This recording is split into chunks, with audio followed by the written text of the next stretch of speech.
அனைவருக்கும் வணக்கம். எல்லாரும் அவங்களோட வலது கையை எடுத்து அவங்களோட நெஞ்சில் வச்சுக்கோங்க. தொடர்ந்து நம்முடைய தமிழக வெற்றி கழகத்தின் உறுதிமொழியை ஏற்போம்.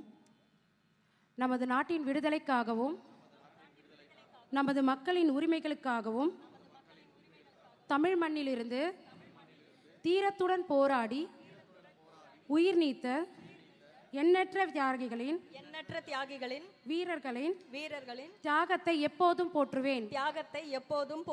நமது அன்னை தமிழ் மொழியை காக்க உயிர் தியாகம் செய்த மொழிப்போர் தியாகிகளின் இலக்கை நிறைவேற்றும் வகையில் தொடர்ந்து பாடுபடுவேன். இந்திய அரசியலமைப்பு சட்டத்தின் மீதும் இறையாண்மையின் மீதும் நம்பிக்கை வைத்து அனைவருடன் ஒற்றுமை சகோதரத்துவம் மத நல்லிணக்கம் சமத்துவம் ஆகியவற்றை பேணி காக்கின்ற பொறுப்புள்ள தனி மனிதராக செயல்படுவேன். மக்களாட்சி மத சார்பின்மை சமூக நீதி பாதையில் பயணித்து என்றும் மக்கள் நல சேவகராக கடமையாற்றுவேன் என உறுதியளிக்கிறேன். சாதி மதம் பாலினம் பிறந்த இடம் ஆகியவற்றின் பெயரில் உள்ள வேற்றுமைகளை களைந்து மக்களிடையே விழிப்புணர்வை ஏற்படுத்தி அனைவருக்கும் சம வாய்ப்பு சம உரிமை கிடைக்க பாடுபடுவேன். பிறப்பொக்கும் எல்லா உயிர்க்கும் என்ற சமத்துவ கொள்கையை கடைபிடிப்பேன் என்று உளமாற உறுதி கூறுகின்றேன்.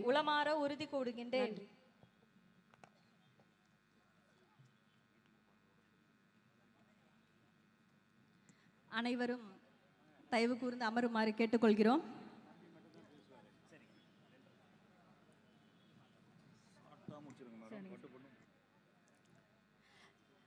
தமிழகத்தின் அரசியல் வரலாற்றை எழும்பூர் மண்ணில் மாற்றி எழுத புறப்பட்டிருக்கும் லட்சிய போர் வீரர்களே, கழகத்தின் ரத்தங்களே, இன்று இந்த வரலாற்று சிறப்புமிக்க பொதுக்கூட்டத்தை ஒருங்கிணைத்து உங்களோடு இணைந்து வழிநடத்தும் பெருமிதத்தோடு உங்கள் முன் நிற்கிறேன்.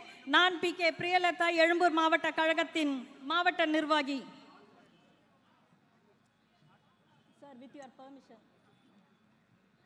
இங்கே கூடியிருக்கும் எழும்பூர் சிங்கங்களே, ஒரே ஒரு நிமிடம் உங்கள் இதய துடிப்பை சற்று அடக்கிக் கொள்ளுங்கள். ஏனென்றால் நான் இப்பொழுது உச்சரிக்க போகும் பெயர் இந்த தமிழகத்தின் தலைவிதியை மாற்ற போகும் பெயர். 100 ஆண்டுகள் பேசப்படாத அரசியலை 100 நாட்களில் மக்கள் இயக்கமாக மாற்றிய ஒரு மகா சக்தியை பற்றி பேச போகிறேன். அவர் வெறும் திரையின் நாயகன் மட்டுமல்ல, இந்த தமிழகத்தின் விடியலுக்கான அடையாளம். நம் அனைவரது நெஞ்சில் குடியிருக்கும் நமது இதய தெய்வம் தங்க தளபதி. அந்த ஆளுமையை நம் சங்க தமிழின் ஐந்திணையை அழகோடு ஒப்பிட்டு பார்க்கும் பொழுது இதோ என் இதயத்தில் தோன்றும் அந்த வரிகள். குறிஞ்சி நிலத்தின் உறுதி அவரிடம் உண்டு, முல்லை நிலத்தின் பொறுமை அவரிடம் உண்டு, மருத நிலத்தின் வளமும் அவரிடத்தில் உண்டு, நெய்தல் நிலத்தின் ஆளுமையும் அவரிடம் உண்டு. ஆனால் தமிழகத்தில் வாடிப்போன பாலை நிலத்தை ஒரு சோலை வனமாக மாற்ற வந்திருக்கும் 5வது திணை எங்கள் தளபதி ஒருவரே. அவரை வணங்கி தொடர்ந்து மாநில வழக்கறிஞர் அணி மாநில ஒருங்கிணைப்பாளர் திரு வெலிங்டன் அவர்களை உங்கள் முன் உரையாற்ற அழைக்கிறேன். நமது அனைவரின் அண்ணன் திரு பூக்கடை SKM குமார் அவர்களை உங்கள் முன் உரையாற்ற அழைக்கிறேன்.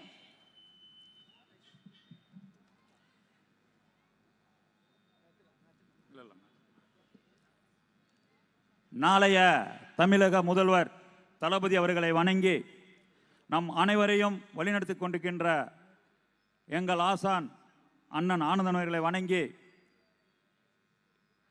இந்த விழாவிற்கு வருகை தந்துள்ள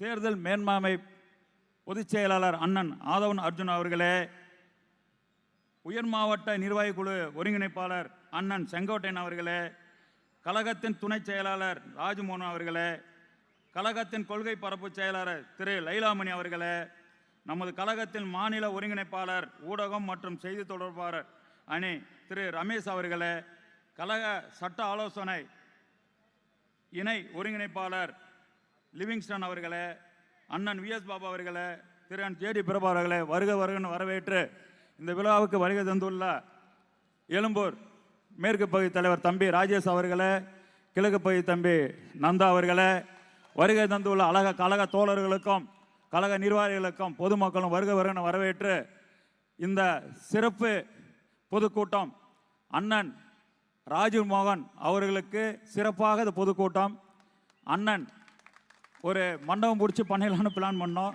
அதை சிறப்பாக அண்ணனை வரவேற்று இந்த பொதுக்கூட்டம் நடத்தணும்னு நம்ம ஆதவன் ரொம்ப ஆசைப்பட்டாங்க. அதை இன்று நடைபெறுகிறது. இன்னும் நான் நிறைய பேசுறதுக்கு நிறைய பேர் இருக்காங்க. நான் ஷார்ட்டாக முடிச்சுக்கிறேன்.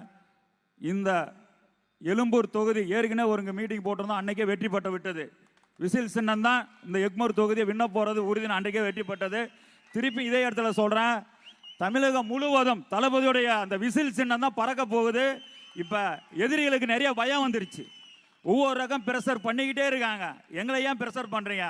நீங்கள் தான் எவ்வளோ கட்சி இருக்கு, உங்களுக்கு தான் எங்களை ஏன் ப்ரெஷர் பண்ணுறப்ப அவங்களுக்கு பயம் வந்துருச்சு. தமிழக மக்கள் விசில் சின்னத்துக்கு வாக்களிக்க எப்படா அந்த எலெக்ஷன் வரும் ரெடியாக இருக்காங்க. 2026 தளபதி முதலமைச்சர் உறுதின்னு சொல்லு. எனக்கு வாய்ப்பு அளித்த அனைவருக்கும் நன்றி. நன்றி.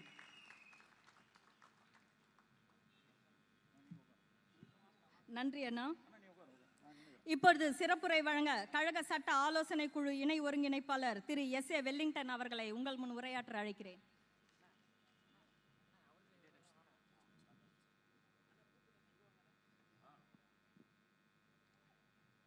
எழுச்சியோடு நடைபெறுகின்ற தமிழக வெற்றி கழகத்தினுடைய சிறப்பு பொதுக்கூட்டத்திற்கு தகுதியோடு தலைமை பொறுப்பேற்றிருக்கின்ற என்னுடைய பாசமிகு தம்பி மாவட்ட கழகத்தினுடைய செயலாளர் பூக்கடை எஸ் குமார் அவர்களே, நிகழ்ச்சியை சிறப்பிப்பதற்காக வருகை தந்திருக்கின்ற கழகத்தினுடைய சட்ட மேலாண்மை குழு பொதுச் செயலாளர் பாசத்திற்குரிய அண்ணன் ஆதவ் அர்ஜுனா அவர்களே, தமிழக அரசியலில் கடந்த 50 ஆண்டு காலமாக சட்டமன்ற உறுப்பினராகவும் அமைச்சர் பெருமகனாகவும் இந்த மண்ணிற்கு பணியாற்றி இன்று நாளைய தமிழகத்தை வாழ வைக்க நம்முடைய தளபதி அவர்களால் தான் முடியும் என்ற எண்ணத்தோடு நம்மிடம் வருகை தந்திருக்கின்ற பாசத்திற்குரிய அண்ணன் செங்கோட்டையன் அவர்களே,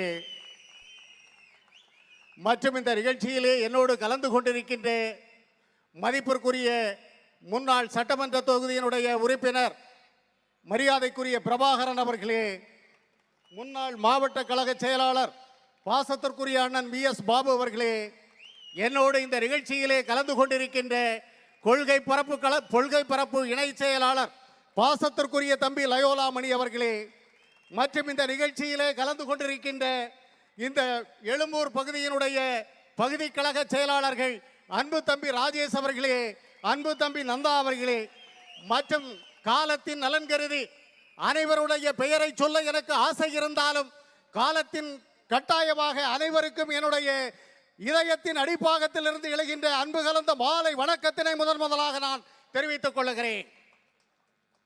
நடைபெறுகின்ற பொதுக்கூட்டமானது வரப்போகின்ற ஜனநாயக போர் 2026ஆம் ஆண்டு நடைபெறப் போகின்ற இந்த ஜனநாயக போருக்கு ஆயத்தமாக வேண்டும் என்பதற்காக உங்கள் மத்தியிலே நாங்கள் நின்று கொண்டிருக்கின்றோம்.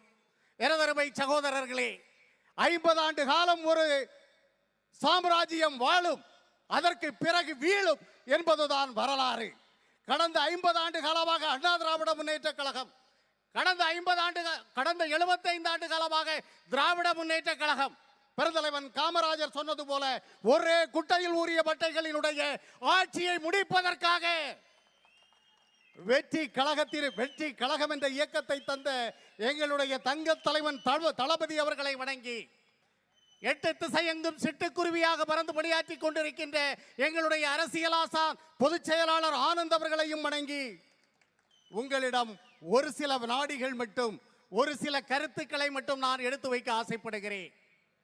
பெருந்தலைவன் காமராஜர் இந்த மண்ணை ஆண்ட காலம் தமிழகத்தின் பொற்காலம்.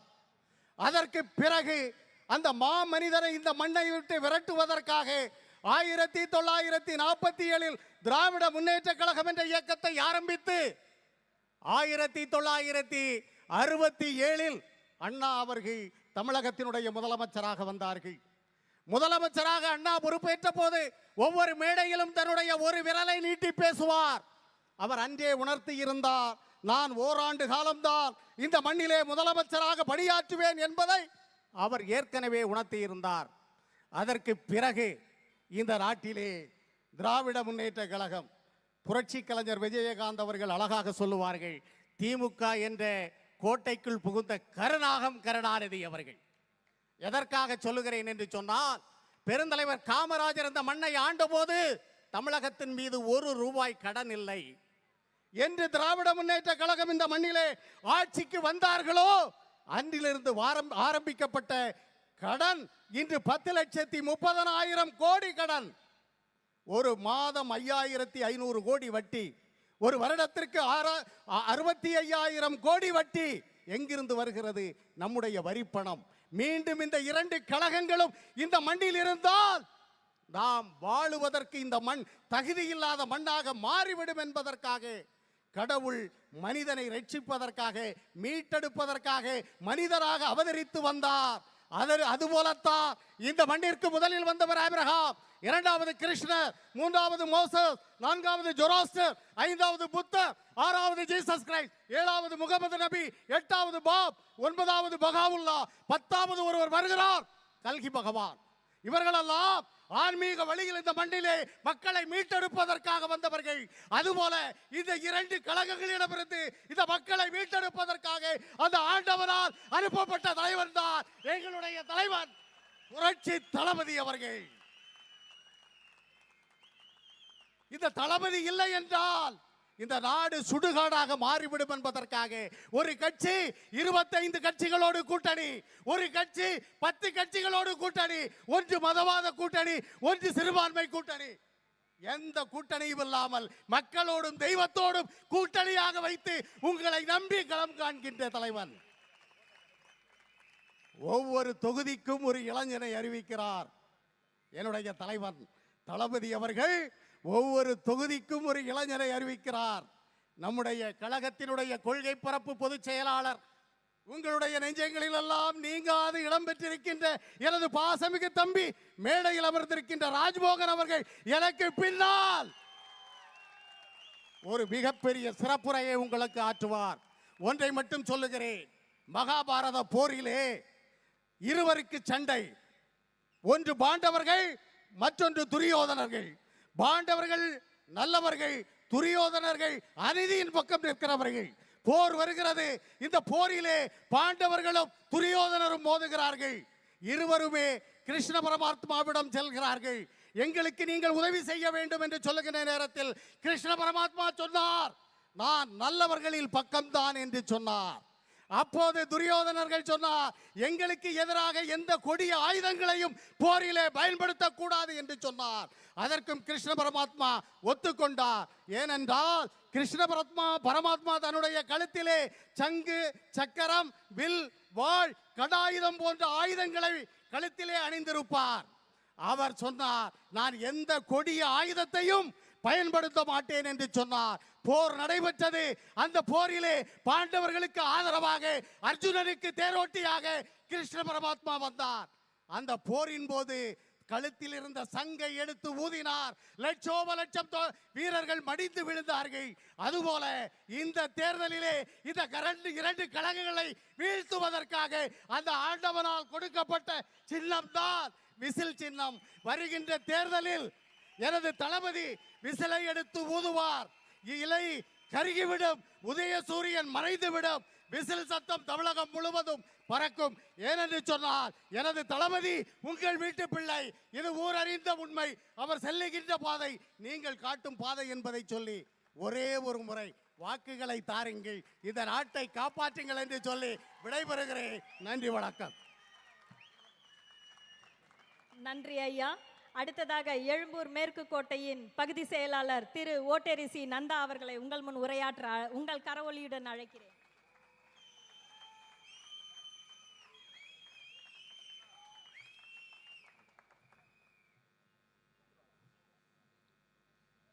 பிறப்போக்கும் எல்லா உயிருக்கும் எங்கள் கொள்கை தலைவர்களுக்கு புகழ் வணக்கம்.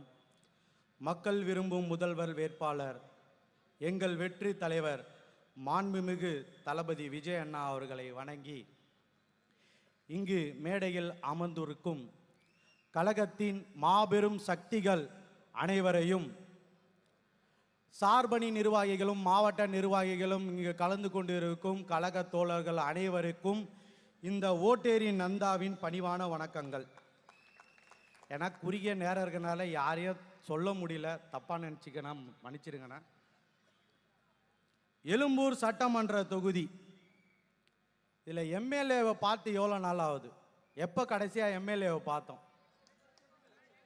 2021 ஏப்ரல் மாதம் அப்போ தான் பார்த்தோம். இது வரைக்கும் காண எங்கன்னா பார்த்தாருன்னா கொஞ்சம் சொல்லுங்கப்பா. இது வரைக்கும் அவரை பார்க்க முடியல. சரி, அவரே அப்படி இருக்காருன்னு பார்த்தாலும் முதலமைச்சரும் அப்படி தான் இருக்கிறாரு. அவரே 2021 அப்புறம் 2026 சட்டமன்ற தேர்தல் வரும்போது இந்த ஜனவரி மாதம் தான் திடீர்னு மக்கள்லாம் ஒரு கனவுல வந்தோன்னே முழிச்சிட்டாரு. ஐயோ, மக்களுக்கு எதனா செய்யணுமே, ஏன் ஏப்ரல் மாதம் எலெக்ஷன் வருதுன்னு அப்படின்னு போயிட்டாரு. அவரும் அப்படி தான் இருக்கிறாரு.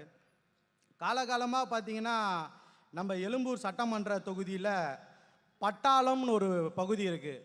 பட்டாளம், அங்கே உள்ள மக்களுக்கு காலகாலமாக பட்டா வாங்கி தரேன் சொல்லி சொல்லி ஏமாற்றி வாக்குறுதிகளை கொடுத்து இது வரைக்கும் அவங்க பட்டாவே இல்லாமல் சில பேர் நடுரோட்டில் தான் நிற்கிறாங்க. ஏன்னா கடந்த ஆட்சி அந்தமாரி ஆட்சி இருக்குது. இன்னொரு விஷயம் சொல்ல விரும்புகிறேன். பல பட்டதாரிகள் இளைஞர்கள் படிச்சுட்டு நல்ல உத்யோகத்தில் இருப்பாங்கன்னு பார்த்தா தமிழ்நாட்டின் அவல நிலை என்ன தெரியுமா?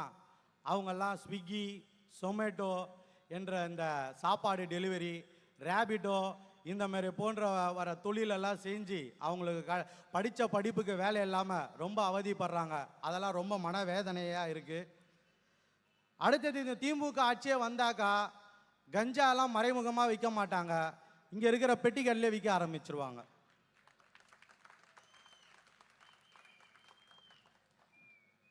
அடுத்தது தமிழ்நாட்டில் உள்ள அரசியல் நிலைப்பாடு என்ன?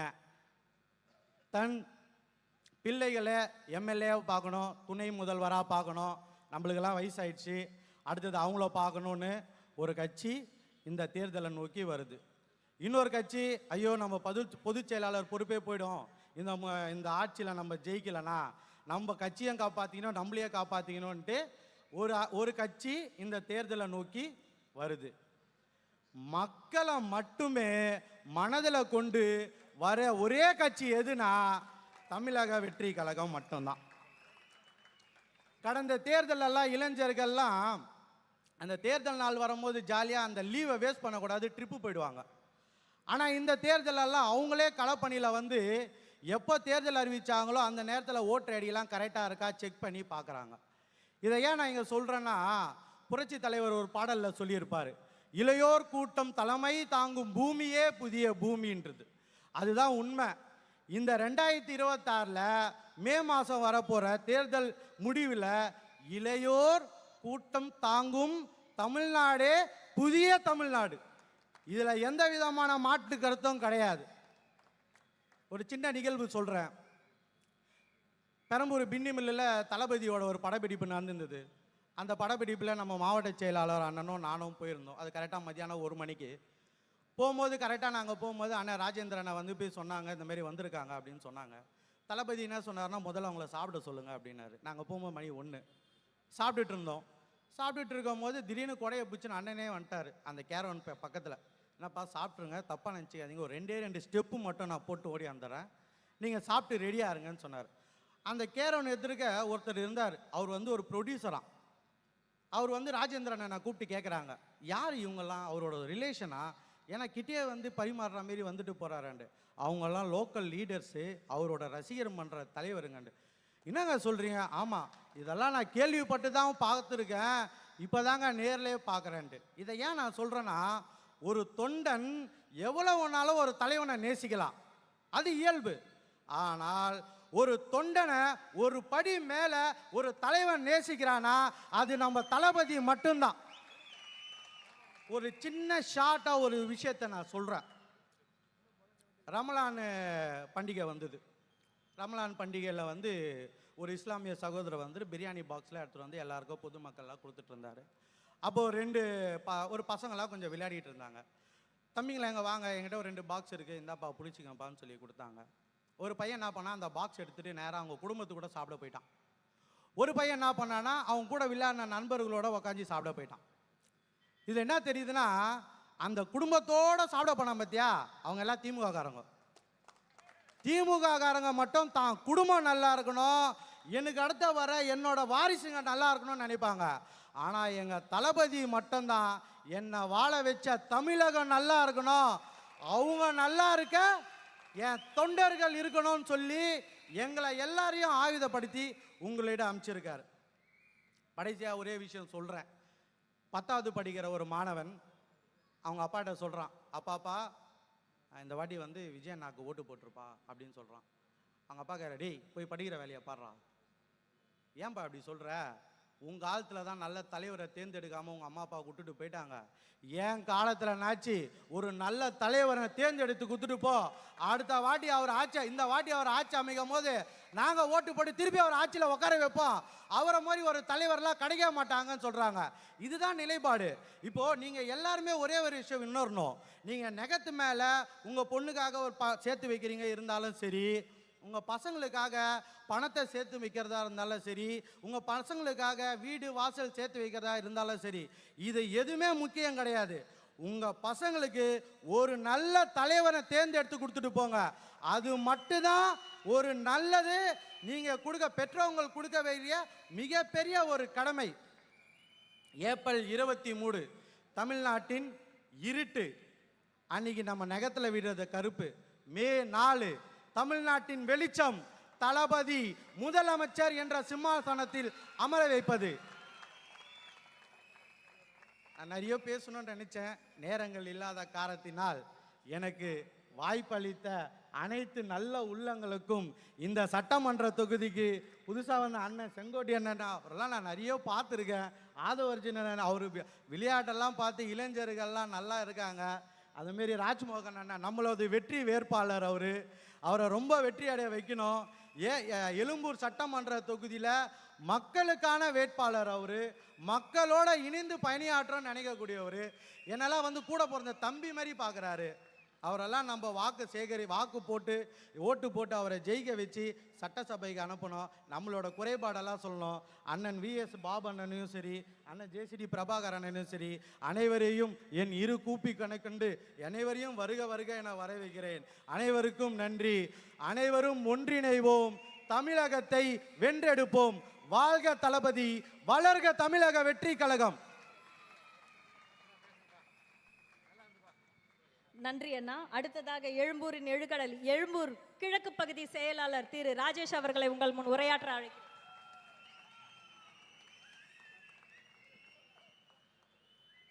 பிறப்புக்கும் எல்லா உயிருக்கும் தமிழக வெற்றி கழக தலைவர், மக்களின் முதல்வர் தளபதி அவர்களை வணங்கி, மாநில பொதுச் செயலாளர் நமது என் ஆனந்தனனை வணங்கி, மாவட்ட செயலாளர் SK பூக்கொடை குமாரனை வணங்கி, இங்கு வந்திருக்கும் மேடையில் இருக்கும் நமது மாவீரர் ஆதவார்ஜுனனை வணங்கி,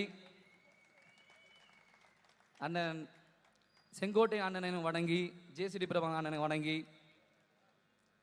மற்றும் VS பாபு அண்ணனை வணங்கி, மற்றும் மேடையில் உள்ள அனைவரையும் வணங்கி, இந்த எழும்பூரில் வருகை தந்திருக்கும் எழும்பூர் மக்கள் அனைவருக்கும் வணக்கத்தை தெரிவித்துக் கொள்கிறேன்.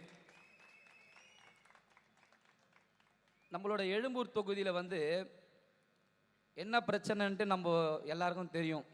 ஆனால் இந்த எழும்பூர் தொகுதியில் இந்த 10 வருஷமாகவே இந்த எழும்பூர் தொகுதியில் ஜெயிக்கக்கூடிய MLAக்கு தான் பிரச்சனையே. MLAக்கு யார் பிரச்சனை கொடுக்குது? அண்ணன் மாவட்ட செயலாளர் சேகர் பாபு அண்ணன். அதாவது நமது இந்த தொகுதி வந்து ரிசர்வ் தொகுதி, அதாவது புரட்சியாளர் அம்பேத்கரின் ரிசர்வ் தொகுதியாக வாங்கப்பட்ட தமிழ்நாட்டில் ஒரு 40 தொகுதி இருக்குது. இந்த தொகுதிகளில் எழும்பூர் பகுதியை சேர்ந்தது தான். இந்த இடத்துல ஒரு 2 MLA, ரவிச்சந்திரன் ஒருத்தர் இதுக்கு முன்னாடி ஒரு 5 வருஷம் முன்னாடி நின்னார். அதுக்கப்புறம் இப்போ பரந்தாமன் ஒருத்தர் நிற்கிறாரு. இவங்க 2 பேரையும் எந்த வேலையும் செய்யலை. இந்த 10 வருஷமாக எழும்பூரில் எந்த வேலையும் செய்யலை. இதுதான் உண்மையை. அதாவது இந்த ஒரு சட்டமன்ற எம்எல்ஏனா மக்களால் தேர்ந்தெடுக்கப்பட்ட ஒரு சட்டமன்ற எம்எல்ஏவாக தேர்ந்தெடுக்கிறோம். அந்த மரியாதை கூட திமுக திராவிட மாடல் என்ற ஒரு அரசுல இருக்கிற இந்த எம்எல்ஏக்கு எந்த மரியாதையும் இல்லை. அதனால இந்த சமத்துவம், இந்த கொள்கை, இந்த திராவிட மாடல் இந்த சொல்றதுலாம் வந்து திமுக எதுவுமே இல்லை. வெறும் திராவிட மாடல். அதாவது திராவிடம் என்பது வந்து பெரியார் இருக்கும் போதும், பேரறிஞர் அண்ணா இருக்கும் பொழுதும், அதுக்கப்புறம் இருந்த திமுகவில் இருக்கும் போதும் இவங்களுக்கு தான் திராவிட மாடல். திராவிடம் என்றது அப்போதான் உண்மையான திமுகவா இருந்த நேரம். இப்போ இருக்குதுலாம் வந்து முத்துவேல், கருணாநிதி, ஸ்டாலின் குடும்பம் மட்டும்தான். அதனால நமக்கான ஒரு தலைவர் தமிழக முதல்வராக வரப்போறது நம்ம தளபதி விஜயன் மட்டும்தான். இந்த 2026 ஒரு மாபெரும் புரட்சி திரும்பிப்படும். ஒரு முதல்வராக நம் தளபதி மட்டும்தான் வரப்போறது உறுதி. அதனால நம் மக்கள் அனைவரும் புரிந்து கொள்ள வேண்டும். பெண்களுக்கான தேர்தல் அறிக்கையெல்லாம் பார்த்துருப்பீங்க. ஒரு அண்ணனாகவும் ஒரு தாய் மாமனாகவும் ஒரு பெண்களுக்கு பாதுகாப்புடைய ஒரு தலைவனாக நம் தளபதி சொல்லியிருக்காரு. இந்த தொகுதி எழும்பூர் வெற்றி பெறுவது உறுதி. அதை மட்டும் நான் தெளிவாக சொல்கிறேன். இப்பயும் சொல்கிறேன், நாங்கள் எந்த கட்சிக்கும் அஞ்ச போகிறதில்ல, யாருக்குமே அஞ்ச மாட்டோம். எங்கள் உயிரே போனாலும் எங்கள் தளபதி முதல்வராக்குதே உறுதி. புரியுதுங்களா? இதுதான் நம்மளோட உணர்வு. இதெல்லாம் வந்து இந்த காசு குத்து வந்த கூட்டம்லாம் இல்லை. இது வந்து உணர்வாக வந்த கூட்டம். இந்த கூட்டத்துக்கெல்லாம் ஈடு இணையே இல்லாத அன்பு. அது நம்ம தளபதி நெஞ்சில் குடியிருக்கும் நம்ம மக்கள். நீங்க தான் நம்ம தளபதியை சும்மா கெத்தா ஸ்டைலா நம்ம ஏப்ரல் 23 நம்ம தொகுதியில் உள்ள எல்லா மக்களிடையும் நம்ம கொள்கையில சொல்லி நம்ம எல்லா மக்களையும் போய் நம்ம ஓட்டு போட்டு விசில் சின்னத்தில் ஓட்டை போட்டு நம் தளபதியை மே 3ஆம் தேதி நம்ம முதல்வரை ஆக்க போகிறது உறுதி. அதனால் நம்ம பெரியவங்களாம் இருக்காங்க, அவங்களாம் பேச வேண்டிய நேரம் இருக்குது. அதனால் என்னோட உரையை முடித்துக் கொள்கிறேன். நன்றி, வணக்கம். நன்றி திரு ராஜேஷ் அவர்களுக்கு. அடுத்ததாக நான் அழைக்கவிருப்பது தளபதியின் லட்சியங்களை தமிழகத்தின் பட்டி தொட்டி எங்கும் தன் கணீர் குரலால் கொண்டு செல்லும் சித்தாந்த போர் வீரன். மேடை பேச்சில் அவர் ஒரு மகாநதி, கருத்துக்களை சொல்லும் விதத்தில் அவர் ஒரு எரிமலை, எதிரிகளின் வாதங்களை தன் சொல் ஆற்றலால் முறியடிக்கும் கழகத்தின் அதிகாரப்பூர்வ குரல், நம் கழகத்தின் கொள்கைகளை மக்களிடம் கொண்டு சேர்க்கும் மாபெரும் இயக்க சக்தி. நம்ம தளபதியே நெஞ்சில கை வச்சு உக்காந்துட்டாருன்னா அவர் எப்படி பேசியிருப்பாருன்னு பாருங்க. நமது கழகத்தின் மாநில ஒருங்கிணைப்பாளர், ஊடகம் மற்றும் செய்தி தொடர்பு அணி எழுச்சிமிகு மதிப்பிற்குரிய திரு ரமேஷ் அவர்களை உங்கள் கரவொலி விண்ணை தொட மேடைக்கு வருமாறு அன்புடன் அழைக்கிறேன். அன்னை தமிழருக்கு முதல் வணக்கம். என் ஆருயிரான தலைவர் தளபதி அவர்களுக்கு உயிர் வணக்கம்.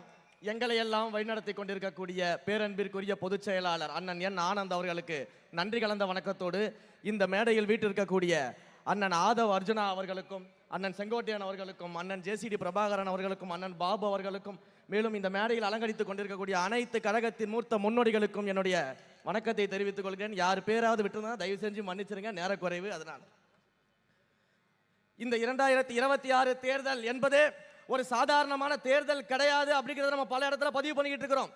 ஏன் அப்படின்னா, இந்த தேர்தல் பண்ணையார் ஆட்சிக்கு எதிராக மக்கள் ஆட்சியை நிறுவப் போகிற ஒரு தேர்தல். இந்த தேர்தல் ஒரு குடும்ப ஆட்சியை ஒழித்துவிட்டு தமிழ்நாட்டையே குடும்பமாக எண்ணக்கூடிய தமிழக வெற்றி கழகத்தை ஆட்சியில் அமர வைக்கக்கூடிய ஒரு தேர்தல். இந்த தேர்தல் பெண்கள் விரோத ஆட்சியாளர்களை வீட்டுக்கு அனுப்பி வைத்துவிட்டு பெண்களுக்கு பாதுகாப்பான தலைவர் தளபதி அவர்களை ஆட்சிக்கட்டில் அமர வைக்கக்கூடிய தேர்தல். அப்படிப்பட்ட இந்த தேர்தலில் இந்த எழும்பூர் சட்டமன்ற தொகுதியில் நம்முடைய இந்த கூட்டத்தில் பங்கேற்பென்பது பெரும் மகிழ்ச்சி. அதிலும் இந்த கூட்டத்திற்கு என்னை பேச அழைப்பு கொடுத்த என்னுடைய பேரன்பிற்குரிய அண்ணன் திரு ராஜ்மோகன் அவர்களுக்கு உங்கள் அனைவரின் சார்பாக என்னுடைய மனமார்ந்த நன்றியை நான் தெரிவித்துக் கொள்கிறேன். ஏன்னா எல்லா இடங்களையும் நம்ம திமுகவை பற்றி பேசிக்கிட்டு இருக்கோம். இன்னொன்று, திமுகவை பற்றி பேசுறதுலேயே ஸ்பெஷலிஸ்ட் நம்ம அண்ணன் ஆதவ அர்ஜுனா அவர்கள் தான். அண்ணன் இருக்கும்பொழுது அதை பற்றியெல்லாம் பேசாமல் இந்த மேடையை பயன்படுத்தி என்னுடைய அண்ணன் திரு ராஜ்மோகன் அவர்களை பற்றி மட்டும் ஒரு சில வார்த்தைகளை சொல்லி நான் விடைபெற்றுக் கொள்கிறேன். ரொம்ப எளிமையான ஒரு மனிதர், ரொம்ப எளிமையான ஒரு மனிதர். எவ்வளவு எளிமையான ஒரு மனிதர்னா, நைட்டு 2 மணிக்கு நீங்கள் ஃபோன் பண்ணால் கூட எடுத்து பேசுவாப்புல. அப்படிப்பட்ட எளிமையான ஒரு மனிதர். இப்படிப்பட்ட ஒரு மனிதரை நாம் பார்ப்பது அப்படிங்கிறது வந்து ரொம்ப மிக சிறப்பான ஒரு விஷயம். அதிலும் நம்முடைய மக்கள், அதுவும் குறிப்பாக இந்த எழும்பூர் தொகுதி மக்கள் எவ்வளவு தூரம் சிறப்பு வாய்ந்தவர்கள் என்றால், உங்களோடு ஒரு அண்ணனாக, உங்களோடு ஒரு தம்பியாக, உங்கள் வீட்டு பிள்ளையாக, உங்களுக்காக தன்னுடைய உரிமை குரலை எழுப்பக்கூடிய ஒரு மனிதராக அண்ணன் ராஜ்மோகன் அவர்கள் என்றும் இருப்பார். அதில் எந்த விதமான சந்தேகமும் கிடையாது. எனக்கு அண்ணனை நினைக்கும் போதெல்லாம் ஒரு காட்சி தான் ஞாபகத்துக்கு வரும். எல்லாரும் இந்த வானத்தை போல படம் பார்த்துருப்பீங்க. அதுல பிரபுதேவா பேசுவாப்புல, எல்லாரும் என்னென்னவோ பெருமையா பேசுறாங்க, ஆனா அந்த பெருமைக்கெல்லாம் காரணம் எங்க அண்ணன் தான் அப்படி. யாராவது கொஞ்சம் வானத்தை போல பிஜிஎம் இருந்தா எடிட் பண்ணி போட்டு விட்டுருங்கப்பா பின்னாடி. அப்படி ஒரு பாசக்கார மனிதர். எனக்கு முதல்ல எந்த பிரச்சனை வந்தாலும் அண்ணனுக்கு தான் ஃபோன் அடிப்பேன். அதை விட ஒரு சில விஷயங்கள், சில நாட்கள்லாம் ரொம்ப சோர்வா என்னடா பண்றதுன்னு தெரியாம அப்படியே வந்து சோர்வுல இருக்கும் பொழுது உடனே அண்ணனுக்கு ஃபோன் அடிப்பேன். அண்ணா எனக்கு கொஞ்சம் மோட்டிவேஷன் பண்ணுனேன் அப்படின்னு. தம்பி இதோ 2 நிமிஷம் இருடா வரேன் அப்படின்னு சொல்லிட்டு 20 நிமிஷம் மோட்டிவேஷன் கொடுப்பாரு. சிரிக்கிறதுக்காக சொல்ல, இன்னொன்னு சிந்திக்கணும். எத்தனை பள்ளிகள்ல, எத்தனை கல்லூரிகள்ல, எத்தனை இளைய சமுதாயத்திற்கு தன்னுடைய மோட்டிவேஷனல் ஸ்பீச்சால அவர்கள் தடம் மாறாமல், வழி மாறாமல் சரியான பாதையில் செல்வதற்கு ஒரு வழிகாட்டியாக அண்ணன் திகழ்ந்திருக்கிறார். நம்ம அவரை வந்து ஒரு கழகத்தினுடைய துணை பொதுச் செயலாளராக, கொள்கையை பரப்பும் மனிதராக பார்த்திருக்கிறோம். ஆனா அண்ணன் நான் எங்கிருந்து பார்த்து கொண்டு வருகிறேன் என்றால், எத்தனையோ பள்ளிகள் அந்த மாணவர்களுக்கு வழிகாட்டியாக பேசக்கூடிய ஒரு மனிதர், கல்லூரிகளில் இருக்கக்கூடிய மாணவர்களுக்கு வழிகாட்டியாக பேசக்கூடிய மனிதர், பல்வேறு நாடுகளுக்கு சென்று அந்த நாடுகளில் உள்ள மிகப்பெரிய கார்ப்பரேட் கம்பெனிகளுக்கும் அங்க இருக்கக்கூடிய ஸ்டாஃப்ஸ்களுக்கும் எல்லாருக்குமே அந்த ஸ்கில் டெவலப்மெண்ட் கோர்ஸை எடுத்த ஒரு மனிதர். அப்படிப்பட்ட திறமை வாய்ந்த ஒரு மனிதரை தான் நம்முடைய தலைவர் தளபதி அவர்கள் இந்த இடத்துல அமர வச்சு அழகு பார்த்திருக்காரு. சும்மா இந்த கோபாலபுர குடும்பத்திலிருந்து வந்தாதான் கட்சியில பொறுப்புன்னு இல்லாம சாதாரண குடும்பத்திலிருந்து வந்த ஒரு மனிதரை இந்த இடத்துல அமர வச்சிருக்காருன்னா அதுதான் எங்க தளபதி. அதுதான் எங்க தளபதி. என்ன வேணா சொல்லலாம், சென்னை எங்க கோட்டை, எழும்பூர் எங்க கோட்டை, அந்த கோட்டையில ஓட்ட போடுறதுக்கு தான் இன்றைக்கு இவ்வளவு பேர் திரண்டு இருக்கிறோம். ஒன்னே ஒண்ணு மட்டும் சொல்லிக்கிறேன், வீடு வீடா போங்க, வீடு வீடா போங்க.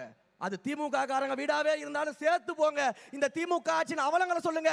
அவங்க வீட்டு பிள்ளைகளும் தாவேகாவிற்கு வாக்கு செலுத்த தயாராகி விட்டார்கள். பணபலம் இருக்கட்டும், படைபலம் இருக்கட்டும், ஆட்பலம் இருக்கட்டும், அரசாங்கம் இருக்கட்டும், என்ன வேணா இருக்கட்டும், ஆனா நம்மிடம் 5 ரூபாய் விசில் இருக்கிறது, அதை மறந்து விடாதீர்கள். அந்த விசிலை தொகுதி 234 தொகுதிகளிலும் அந்த விசிலை ஊதி வெற்றியை பெறுவதற்கு அண்ணன் ராஜ்மோகன் போன்ற நல்ல மனிதர்கள் நம்முடைய கட்சியில் இருக்கிறாங்க. அந்த அளவிற்கு சிறப்பான ஒரு கழகத்தை நாம் இருந்திருக்கிறோம். 2026 என்பது வெறும் ஆட்சி மாற்றம் மட்டும் கிடையாது, மிகப்பெரிய அரசியல் மாற்றத்திற்காக அடுத்த தலைமுறையை வாழ வைக்க அடித்தளமிடும் தேர்தலாக நாம் அதை சந்திக்க வேண்டும். இந்த தொகுதியில் நம்முடைய தலைவர் யாரை வேட்பாளராக அறிவிக்கிறாரோ அந்த வேட்பாளரை உடனே யாருன்னு கூட்டத்தில் இருந்து கேட்குறாங்க. எனக்கு தெரியும், ஆனா நான் சொல்ல மாட்டேன். அந்த கேஸ் எல்லாம் நான் வாங்க மாட்டேன். அதனால நம்முடைய தொகுதியில் தலைவர் யாரை வேட்பாளராக நிறுத்துகிறாரோ அவர் யாராவது இருக்கலாம். உங்களுக்கு எல்லாம் பிடித்தமான நபராக இருக்கலாம், உங்களோடு பழகி கொண்டிருக்கக்கூடிய நபராக இருக்கலாம், எளிமையானவராக இருக்கலாம், இளைஞர்களுக்கு வழிகாட்டியாக இருக்கலாம், மாணவர்களுக்கு வழிகாட்டியாக இருக்கலாம், எங்களை போன்ற பேச்சாளர்களுக்கும் வழிகாட்டியாக இருக்கலாம். அப்படிப்பட்ட ஒரு வேட்பாளரை நம்முடைய தலைவர் நிறுத்தலாம். இது எல்லாத்துக்கும் மேல ஒரே ஒரு குறிப்பு சொல்லிடுறேன். ஒரே வார்த்தையால திமுகவை நடுங்க வைப்பவராக கூட இருக்கலாம். அந்த ஒரு வார்த்தை இடியாப்பமாக கூட இருக்கலாம். அதனால இந்த தொகுதிக்கு திமுகவிற்கு இடியாப்பம் போடக்கூடிய ஒரு வேட்பாளரை தலைவர் நிச்சயம் அறிவிப்பார். அந்த வேட்பாளரை மாபெரும் வெற்றி பெற செய்து சட்டமன்ற தொகுதிக்கு அனுப்ப வேண்டியது உங்களுடைய பொறுப்பு. உங்களுக்கு தேவையான அனைத்தையும் உங்கள் வீட்டு வாசலில் கொண்டு வந்து சேர்ப்பது நம்முடைய வேட்பாளர், வெற்றி வேட்பாளரின் பொறுப்பு என்பதை மட்டும் தெரிவித்துக் கொண்டு விடைபெறுகிறேன். நன்றி, வணக்கம். தீப்பொறி தங்கத்திற்கு நன்றி. அடுத்ததாக எழும்பூர் மண்ணின் மைந்தர் நம் அன்பிற்குரிய அண்ணன் திரு லயோலா மணி அவர்களை இப்பொழுது எழுச்சி உரையாற்ற உங்கள் முன் வருமாறு அன்புடன் அழைக்கிறேன்.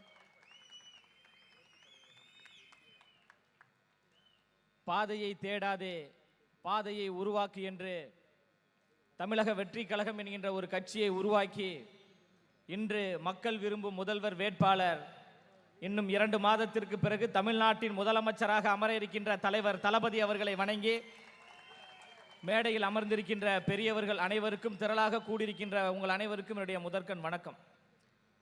திமுக யாரு பேரை கேட்டு பயப்படுதோ இல்லையோ, பாசத்திற்குரிய அண்ணன் ஆதவ அர்ஜுனா அவருடைய பேரை கேட்டா ஒட்டுமொத்த திமுகவும் கதறும். அதனால திமுகவை வச்சு செய்யறது அண்ணன் செய்வாங்க. அண்ணன் ராஜ்மோகன் அவர்கள் பண்பானவர், பழகுவதற்கு மிகவும் பாசத்திற்குரியவர், இதெல்லாம் தெரியும். விக்கிரவாண்டி மாநாடு நமக்கு தெரியும். உலகமே வியந்து பார்க்கக்கூடிய வகையில் மிகப்பெரிய ஒரு எழுச்சியை, புரட்சியை ஏற்படுத்திய ஒரு மாநாடு என்பது விக்கிரவாண்டியில் நடைபெற்ற முதல் மாநாடு. அந்த மாநாட்டிற்கு ஒரு 10 நாளைக்கு முன்பு சேலத்தில், மாவட்ட செயலாளர் குமாரன் உங்களுக்கு தெரியும், சேலத்தில் அரசியல் பயிலரங்கம் என்கின்ற ஒரு கருத்தரங்கம் ஒரு நாள் முழுவதும் நடைபெற்றது. அப்போ கட்சி நிர்வாகிகளிடம் யார் வந்து பேசினா நல்லா இருக்கும் அப்படின்னு ஒரு பெரிய பட்டியலை வந்து தலைவர் தளபதி அவர்கள்ட்ட கொடுக்குறாங்க. அப்போ ராஜ்மோகன் அண்ணன் வந்து நம்ம கட்சிக்குள்ளே வரல, ஆனால் தீவிர ஆதரவாளர், தளபதியோட ஆதரவாளர். அந்த பெரிய பட்டியலில் தலைவர் முதலாக டிக்கெடித்த முதல் பெயர் அண்ணன் ராஜ்மோகன் அவர்கள். ஏன்னா எனக்கு தெரியும் அந்த நிகழ்வு நடக்கிறதுக்கு ஒரு 2 நாளைக்கு முன்பு, ஆனால் இதை சொல்லணுமா எனக்கு தெரியல, இருந்தாலும் நான் சொல்கிறேன். ராஜ்மோகன் அண்ணன் அப்பா அவருக்கு ஹார்ட் அட்டாக், மாரடைப்பு வந்துடுது, மருத்துவமனையில் அனுமதிக்கிறாங்க. அடுத்த நாள் சேலத்தினுடைய பயிலரங்கம், தளபதி வந்து ராஜ்மோகன் அவர்கள் தான் வந்து அந்த பயிலரங்கத்தில் பேசணும்னு டிக் பண்ணிட்டார். மற்றவங்க இருந்தால் என்ன சொல்லியிருப்பாங்க, அப்பாவுக்கு உடம்பு சரியில்லை, மருத்துவமனையில் இருக்கிறாங்க, என்னால் வர முடியாதுன்னு சொல்லியிருப்பாங்க. கண்ணியம், கடமை, கட்டுப்பாடு என்பதற்கு ஒரே உதாரணம் அண்ணன் ராஜ்மோகன் அவர்கள் தான். அப்பாவை மருத்துவமனையில் அனுமதித்து விட்டு இரவோடு இரவாக பயணம் செய்து அந்த சேலம் அரசியல் பயிலரங்கத்தில் ஒரு நாள் முழுவதும் பயிற்சி கொடுத்தாரு. இதில் ஒரு துயர சம்பவம் என்னன்னா, அந்த மாரடைப்பில் சிகிச்சை பலனின்றி அண்ணனுடைய அப்பா இறந்துடுறாங்க. உண்மையிலே எனக்கு கண் கலங்குது. ஏன்னா நான் கூட இருந்தேன் அந்த நிகழ்வில், நான் அண்ணன் கூட இருந்தேன். அப்பானா ராஜ்மோகன் அண்ணனுக்கு அவ்வளோ உயிருங்க உண்மையிலே. அப்போ நாங்கள் தான் மருத்துவமனைக்கு போனோம். பொதுச் செயலாளரும் தலைவர் அவர்களும் வந்து ஃபோன் பண்ணி உடனடியாக போங்க அப்படின்னு சொல்லிட்டு, அப்போ அந்த இறுதி ஊர்வலத்துக்கு சென்றோம். தலைவர் அவர்கள் ஃபோனில் ஆறுதல் படுத்தினாங்க, பொதுச் செயலாளர் நேரில் வந்தாங்க. அந்த ஒரு தியாக உணர்வு இருக்குல்ல, அந்த தியாக உணர்வினால் தான் அண்ணன் அவர்கள் இன்று மிகப்பெரிய ஒரு உயரத்தில், உச்சத்தில் இருக்கிறார். அண்ணன் நீங்கள் கவலைப்படாதீங்க, அப்பா உங்களை மேலிருந்து ஆசீர்வதிப்பார். இவ்வளவு பெரிய ஒரு உச்சத்தில் நீங்க வருவதற்கு காரணம் அப்பாவினுடைய ஆசீர்வாதம் உங்களுக்கு இருக்குன, தொகுதி மக்களுடைய ஆசீர்வாதம் இருக்கு. அந்த அளவுக்கு ஒரு உணர்வு பூர்வமான ஒரு மனிதர். எந்த நேரத்தில் ஃபோன் பண்ணாலும் எடுப்பாருங்க. 2 மணிக்கு ஃபோன் பண்ணாலும் சரி, 3 மணிக்கு ஃபோன் பண்ணாலும் சரி, அண்ணா ஒரு பிரச்சனை அப்படின்னா உடனடியாக ஃபோன் அட்டன் பண்ணி உடனடியாக அதை சரி செய்வார். இவருடைய நம்பரே நம்ம கட்சி இருக்கக்கூடிய எல்லா நிர்வாகிகள், கட்சி தோழர்கள் எல்லோரிடமும் இருக்கு. இயல்பாக பழகக்கூடிய ஒரு மிகச்சிறந்த ஒரு மா மனிதர் அண்ணன் ராஜ்மோகன் அவர்கள். உண்மையிலே அவரெல்லாம் அண்ணனாக பெற்றதில் நாங்கள் உண்மையிலே பெருமை கொள்கிறோம். நாங்கள் எப்படி பெருமை கொள்கிறோமோ அதே போன்று இந்த எழும்பூர் தொகுதி மக்கள் நீங்களும் பெருமை கொள்ள போறீங்க. ஒரு சிறப்பான ஒரு நபரை தலைவர் தளபதி அவர்கள் அடையாளப்படுத்தியிருக்கிறாங்க. வாட்ஸ்அப் ஸ்டேட்டஸை பார்த்து ஃபோன் அடிப்பார். நான் ஏதாவது ஒரு ஜாலியான மூரில் ஒரு லவ் சாங் ஒன்று போட்டிருப்பேன், உடனே ஃபோன் அடிப்பார் நைட் 2 மணிக்கு. என்ன தம்பி லவ்ஸா அப்படிம்பார். சோகமாக ஒரு பதிவு போட்டால் உடனே போன தம்பி பிரச்சனையாச்சு, என்ன பண்ணணும் அப்படின்னு கேட்கக்கூடிய ஒரு நபர்.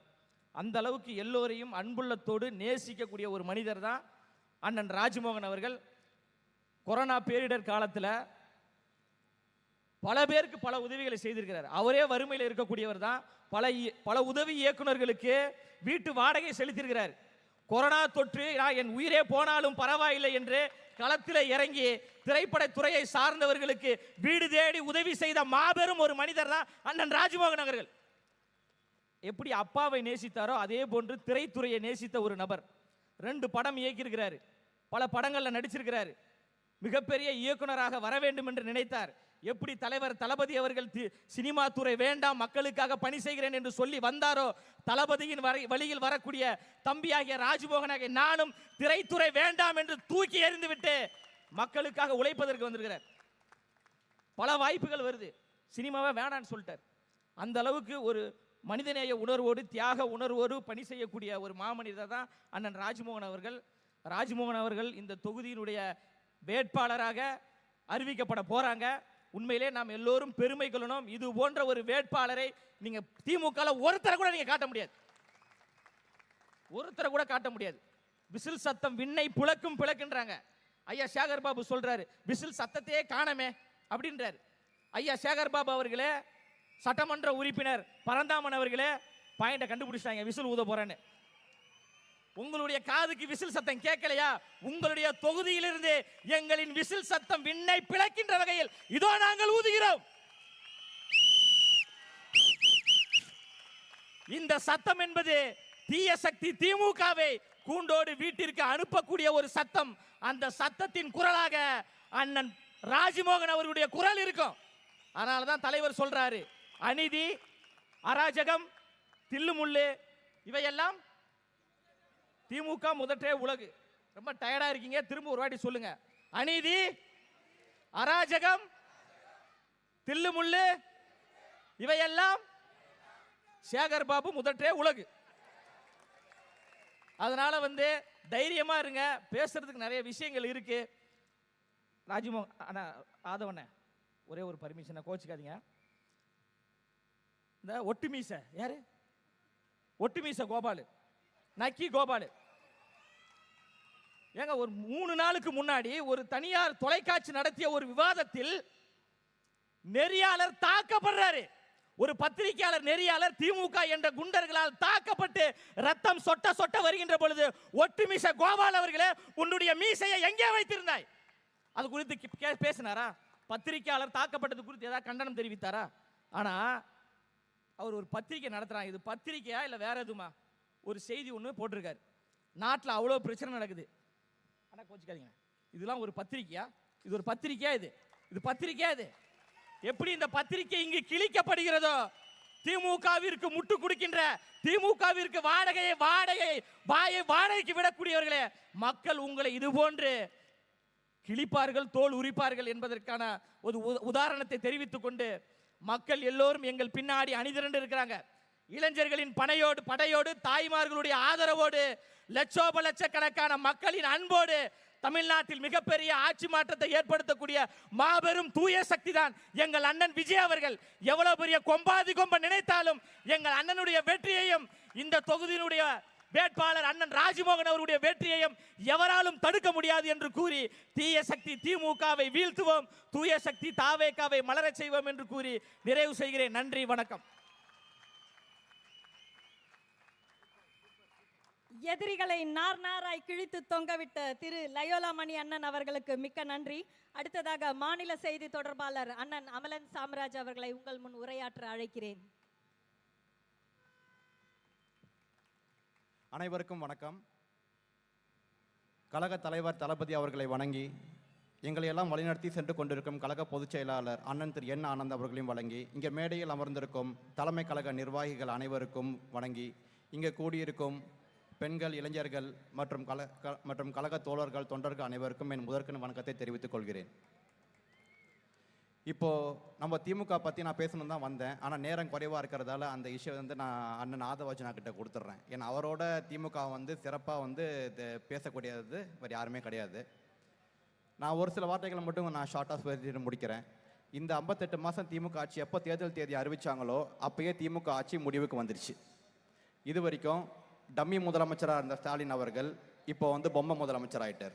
அவரால் ஒரு பலனும் கிடையாது. தமிழ்நாடு மக்கள் இது வரைக்கும் பட்ட துயரங்களுக்கெல்லாம் ஒரு முடிவு வரப்போகுது.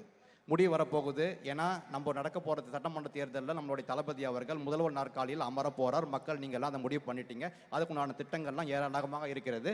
குறிப்பாக மகளிருக்கான, பெண்களுக்கான பாதுகாப்பு திட்டங்கள் ஏராளமாக தளபதி அவர்கள் ஒரு சில விட்டத்தை உங்களுக்கு முன்னாலே சொல்லியிருக்கிறாரு. இன்னும் விரிவான தேர்தல் அறிக்கை வரப்போகுது.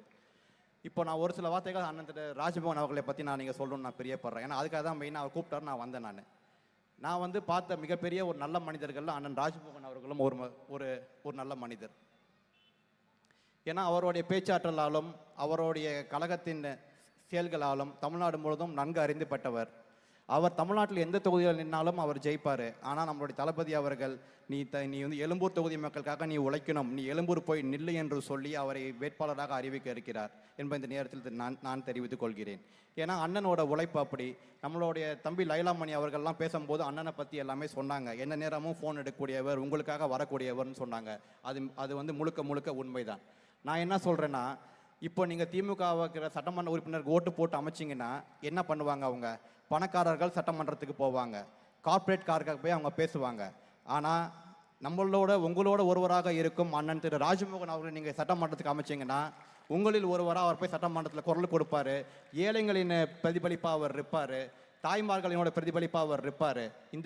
இந்த தொகுதி உள்ள எல்லா பிரச்சனைகளையும் அவர் உடனுக்குடன் சட்டமன்றத்தில் எழுப்பி உங்களுக்கான கண்டிப்பான ஒரு தீர்வை கொடுப்பார் என்பதை இதில் எதுவும் எந்தவித மாற்றமும் இல்லை.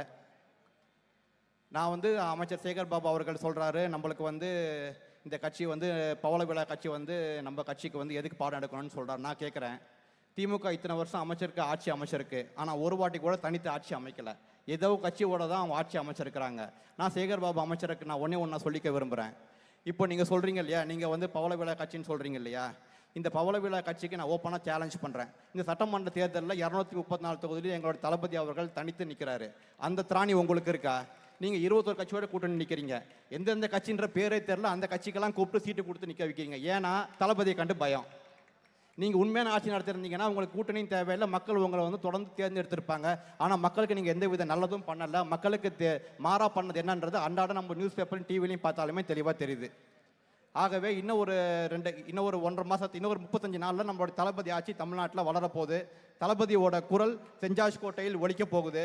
மக்களுக்கான ஆட்சி மலரும் என்பதை கூறி எனக்கு வாய்ப்பளித்த அனைவருக்கும் என்னோட நன்றியை தெரிவித்துக் கொள்கிறேன். நன்றி, வணக்கம்.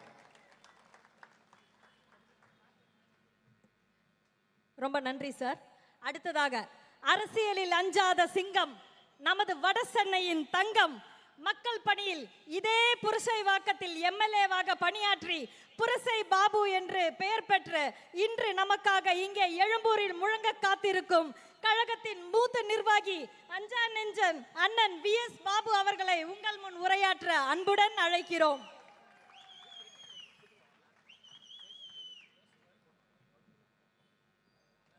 தமிழக வெற்றி கழகத்தினுடைய சென்னை மத்திய மாவட்ட எழும்பூர் சட்டமன்ற தொகுதியினுடைய மாபெரும் பொதுக்கூட்டத்தில் தலைமையேற்று நடத்தி கொண்டிருக்கின்ற மாவட்ட கழகத்தினுடைய செயலாளர் என் அருமை சகோதரர் பூக்கடை SKM குமார் அவர்களே, இந்த கூட்டத்தை முன்னின்று சிறப்பாக நடத்தி கொண்டிருக்கின்ற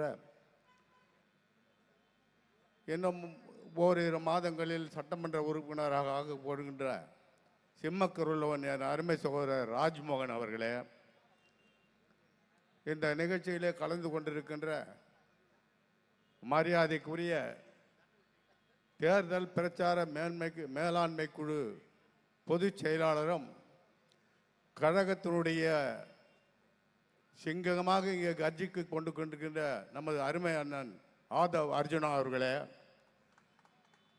நம்முடைய முன்னாள் அமைச்சரும் தேர்தல் பணிக்குழு செயலாளருமான மரியாதைக்குரிய அண்ணன் செங்கோட்டையன் அவர்களே, அருமை அண்ணன் முன்னாள் சட்டமன்ற உறுப்பினர் JCD பிரபாகரன் அவர்களே, இன்னும் இங்கே சிறப்பாக பணியாற்றிய மேடை பேச்சாளர்கள் அனைவரும், ஏன்னா நேரம் இல்லை காரணத்தினால் அனைவரும் பேர் சொன்னதாக கருதி கொண்டு நம்முடைய தமிழகத்தினுடைய வெற்றி கழகத்தினுடைய தங்க தளபதி வருங்கால முதலமைச்சர்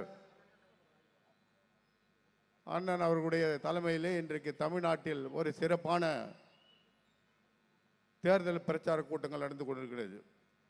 என்னைக்கு நம்முடைய தளபதி அவர்கள் தனியாக நின்று வெல்லக்கூடிய சக்தி படைத்த ஒரு தலைவனாக தேர்ந்தெடுத்து இன்றைக்கு அவர் தனியாக நிற்கின்றார். அவருக்கு துணையாக நம்முடைய அண்ணன் ஆதவர் அர்ஜுன் அவர்களும், அவரை அன்னைக்கு நம்ம வெளியாகத்தில் கொண்டு போய் நாங்கள் இவர் தான் நிற்க போகிறாருன்னு சொன்ன உடனே அன்றைக்கே திமுகவில் யாருமே வேட்பாளர் கிடைக்கல, பயப்படுறாங்க. உன்னை பொய்யெல்லாம் சொல்ல அவர்கிட்ட போய் காமிச்சு ஆஃபீஸெல்லாம் திறந்தோம். யார் வேட்பாளர் போகிறதுன்னு அதுலேயும் முழிக்கிறான், இதுலேயும் முழிக்கிறான், எதுலேயும் முழிக்கிறான். அதே மாதிரி நம்முடைய தளபதி அவர்கள் வட சென்னையில் நிற்கிறார் பெரம்பூர்னு சொன்ன உடனே பெரம்பூரே காணோம். பெரம்பூரில் இருக்கிற மத்திய எம்எல்ஏயும் காணும், மந்திரிகளையும் காணும், முதலமைச்சரையும் காணும், எவனையும் காணும். ஏன்னா எனக்கு தெரியும் அவங்கள பற்றி எங்கே இருக்காங்கன்னு. ஏன்னு கேட்டால் நாம் 2006 இதுக்கு பக்கத்தில் பொரசவாக்கம் தொகுதி, இதெல்லாம் எழும்பூர் தொகுதி. அப்போ முதல்ல பரிதி இளமழுதி எம்எல்ஏ வந்தார், ரவிச்சந்திரன் எம்எல்ஏ வந்தார், இப்போ ஒரு தம்பி எம்எல்ஏ இருக்கார். அவர் இப்போ தம்பி யாரும் சொன்னாங்க, எந்த எம்எல்ஏவும் பார்த்ததில்ல. திமுகவிலேருந்து நான் பார்த்ததுலேருந்து எந்த எம்எல்ஏவும் பார்த்ததில்ல. ஏன்னா நானே மாவட்டத்தில் இருந்தவன், யாருமே வர மாட்டாங்க. அப்படி இன்னைக்கு வில்லிவாக்கத்து தொகுதியில் என்னைக்கு இவர் அங்கே காலை வச்சாரோ அன்றைக்கே வேட்பாளர் கட்டுறதுக்கு முழிக்கிறாங்க. வேட்பாளர் கிடைக்க மாட்டாங்க. திமுகவிலும் கிடைக்கல, அண்ணா திமுகவிலும் கிடைக்கல, எந்த கட்சியிலும் கிடைக்கல, பயப்படுறாங்க. உண்மை பொய்யெல்லாம் கிடையாது, உண்மையாக சொல்கிறேன். அதே நேரத்தில் அவருக்கு என்னென்ன இடைஞ்சல் கொடுக்கணுமோ முதலமைச்சர் முதல் கொண்டு எல்லா அமைச்சர்களும் அவருக்காக எங்கே போனாலும் சரி, எங்கே போனாலும் அவர் எங்கே போகிறாரு அவர் பின்னாலே போலீஸ் வருது, அதிகாரிகள் வராங்க, எதில் கேஸ் போடலான்னு துடிக்கிறாங்க. ஆகவே இன்றைக்கு ஒரு சிறப்பான ஒரு கூட்டத்தை நடத்தி நம்முடைய சகோதரர் ராஜ்மோகன் அவர்களுக்கு அசைத்து விட்டார். ஏன்னா அவர் வரப்போகிற சட்டமன்ற உறுப்பினராக அந்த அண்ணன் ஆதவெல்லாம் சொல்ல போகிறாங்க. தளபதி அவர்கள் அவர் ஒரு அருமையான வேட்பாளர், எங்கள் மேடை பேச்சாளர் சொன்னாங்க. எனக்கு தெரிந்த வரையிலும் ஒரு அருமையான பண்பாளர், அவர் ரொம்ப சிறந்த ஒரு மென்மையான மனிதர். அவர் நிச்சயமாக இந்த தொகுதியினுடைய சட்டமன்ற உறுப்பினராக வெற்றி பெறுவது உறுதி உறுதி உறுதி உறுதி. அதே போல் நம்முடைய மாண்புமிகு ஆதவார்ஜுனா எப்போவும் மாண்புமிகு ஆகிட்டார். எப்போ ஆனாருன்னா ஒரு 20 நாளுக்கு முன்னே எப்போ வில்லிவாக்கத்தில் வந்தார் அன்றைக்கி ஆகிட்டார். ஆகவே நாம் எல்லோரும் ஒற்றுமையாக இணைந்து இந்த தேர்தலை எப்படி சந்திக்க வேண்டும் என்று நம்முடைய அண்ணன் செங்கோட்டையன் அவர்களும் ஆதவார்ஜுனாவும் நமக்கு அறிவுரை சொல்லுவாங்க. அதையும் தாண்டி நம்முடைய முன்னாள் சட்டமன்ற உறுப்பினர் அண்ணன் ஜேசிடி இருக்கார். அவரும் முக்கியமான அந்த தேர்தல் வேலையெல்லாம் பார்த்துருக்காரு எங்கள் கூட. அதனால் இவங்களுடைய ஆலோசனை நாம் அனைவரும் கேட்டு அருமையான சிறப்பாக பணி செய்து வெற்றி பெற்று நம்முடைய தங்க தளபதி அவர்களை மே 5ஆம் தேதி கோட்டையிலே கொடியேற்ற செய்ய வைக்கிறது நம்முடைய வேலை என்று கூறி இந்த சிறப்பான இடத்தில் பேச அனுபவித்த நம்முடைய அண்ணன் ஆதவ அர்ஜுனா அவர்களையும் நம்முடைய மாவட்ட செயலாளரையும் அவர்களுக்கும் நன்றி சொல்லி விடைபெறுகிறேன். நன்றி, வணக்கம். நன்றி ஐயா. அடுத்ததாக தமிழக அரசியலில் அசைக்க முடியாத ஒரு சகாப்தம், அரை நூற்றாண்டு கால அரசியல் அனுபவத்தை சுமந்து நிற்கும் ஒரு அரசியல் பல்கலைக்கழகம், தேர்தல் களத்தின் நாயகர், எளிய தொண்டர்களுக்கு வழிகாட்டும் ஒரு மகாகுரு, தமிழக வெற்றி கழகத்தின் பீஷ்மராக விளங்கும் அண்ணன் திரு செங்கோட்டையன் அவர்களை உங்கள் கரவொலி விண்ணை பிளக்க உங்களிடையே உரையாற்ற வருமாறு பணிவன்புடன் கேட்டுக்கொள்கிறோம்.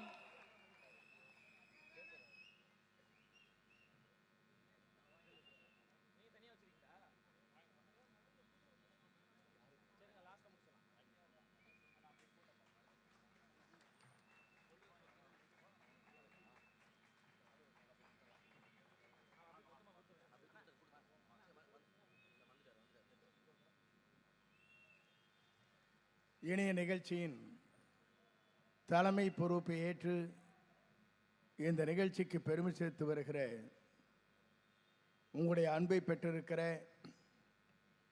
பூக்கடை குமார் என்று சொன்னாலே உங்கள் நெஞ்சங்களில் வாழ்ந்து கொண்டிருக்கிற அன்பு சகோதரர் அவர்களுக்கு முதலே என்னுடைய வாழ்த்துக்களை நான் முதலே தெரிவித்துக் கொள்கிறேன். அவருக்கு உறுதுணையாக நந்தா அவர்களும் ரமேஷ் அவர்களும் இந்த பணிகளை ஆற்றி வருகிறார்கள். அவர்களுக்கும் என்னுடைய வாழ்த்துக்களை நான் தெரிவித்துக் கொள்கிறேன்.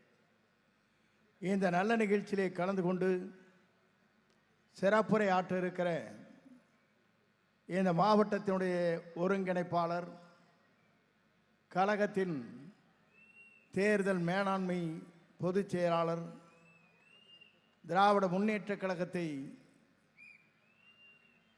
இன்று சிம்ம சொப்பனமாக விளங்கி கொண்டிருக்கிற ஆற்றல் மிக்க சக்தியாக இருக்கிற ஆதவ அர்ஜுன் அவர்களே, சிறந்த நிகழ்ச்சியிலே கலந்து கொண்டிருக்கிற எங்கள் உள்ளங்களில் உங்கள் உள்ளங்களில் நிறைந்து வாழப்போகிற கழகத்தின் துணை பொதுச் செயலாளர் அன்பிற்கினே அருமை சோர் ராஜ்மோகன் அவர்களே, சிறந்த நிகழ்ச்சியிலே கலந்து கொண்டிருக்கிற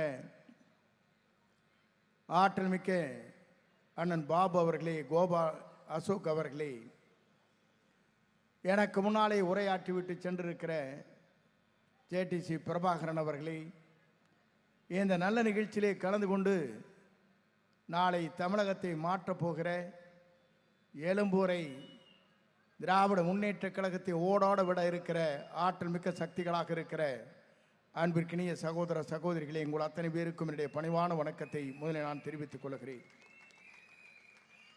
இன்று எழும்பூரிலே நாங்கள் பேசுகிறோம். நான் அமைச்சராக இருந்தபோதே இந்த எழும்பூரிலே பல்வேறு பேருந்துகளை இங்கே விட்டிருக்கிறேன். நான் அதை சொல்வதற்கு காரணம், எழும்பூர் என்பது அண்ணா இன்றைக்கு நாம் பார்க்கின்ற போது டிவிகேவுடைய எக்கு கோட்டையாக இன்றைக்கு திகழ்ந்து கொண்டிருக்கிற காட்சி என்னால் காண முடிகிறது.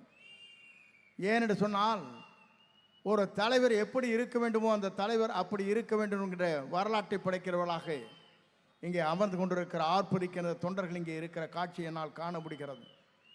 ஏன் இதை சொல்லுகிறேன் என்று சொன்னால், எனக்கு முன்னாலே உரையாற்றிய அத்தனை பேரும் இங்கே உரையாற்றுகள் எடுத்து சொன்னார்கள்.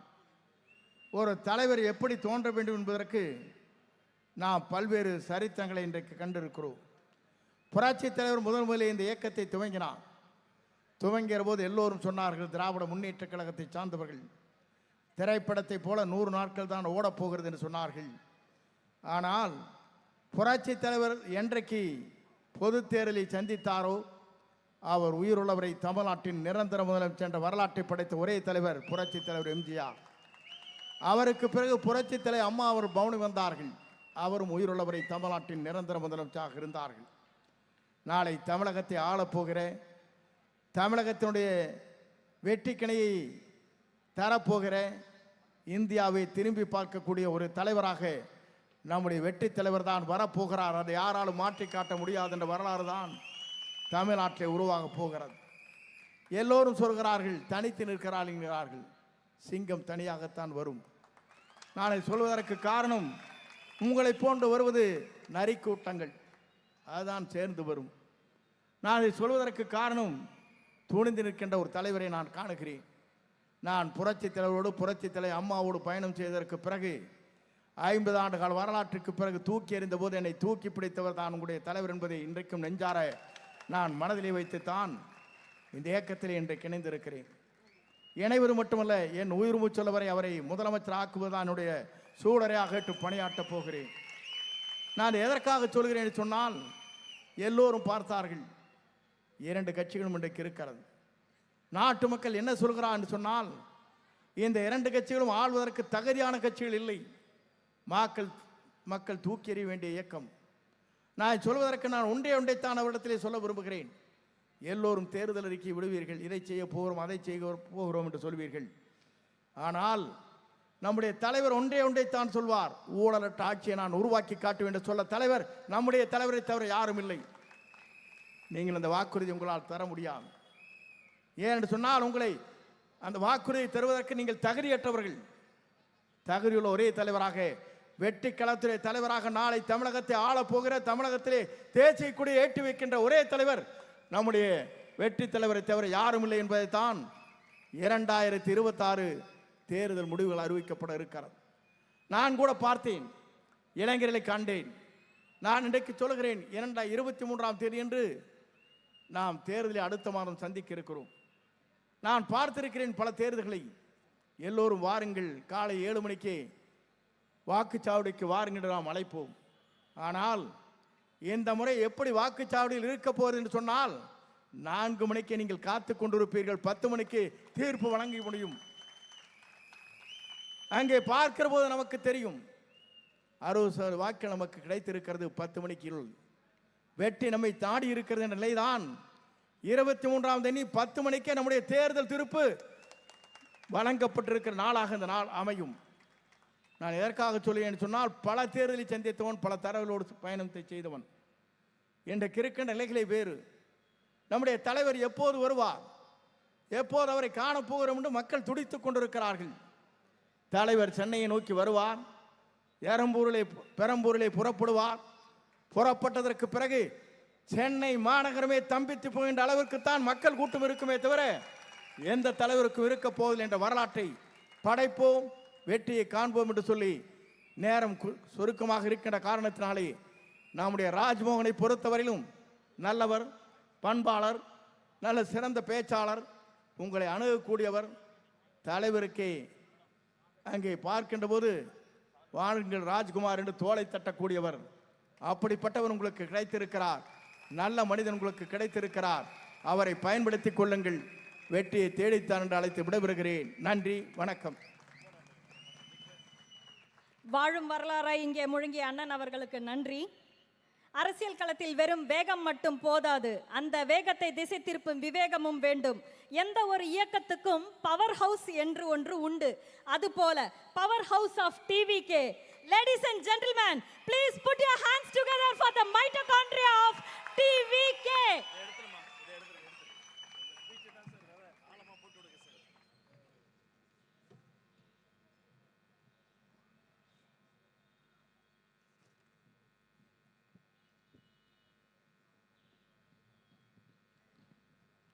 தெய்வத்தால் ஆகாதே நின்னும் முயற்சிதன் மெய்வருத்த கூலி தரும். மாவட்ட செயலாளர் அண்ணன் பூக்கடை குமார் அவர்களே, அண்ணன் செங்கோட்டையன் அவர்களே, அண்ணன் விஎஸ் பாபு அண்ணன் அவர்களே, அண்ணன் ஜேசிடி பிரபாகரன் அண்ணன் அவர்களே, சின்னோரா அசோக் அவர்களே, என்னுடைய சகோதரர் ராஜ்மோகன் அவர்களே, என்னுடைய தம்பிகள் லைலாமணி அவர்களே, எல்லோருக்கும் என்னுடைய வணக்கம். பகுதி கிளை எல்லோருக்கும் என்னுடைய வணக்கம்.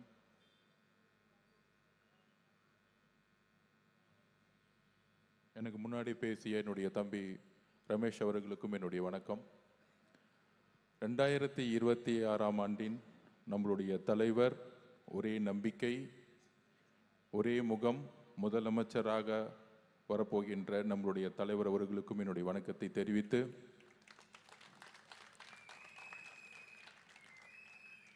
பெரம்பூரில் ஃபஸ்ட்டு பூஜையை போட்டோம் நம்ம தலைவர்கிட்டேருந்து. அங்கேருந்து ஆரம்பித்தோம்.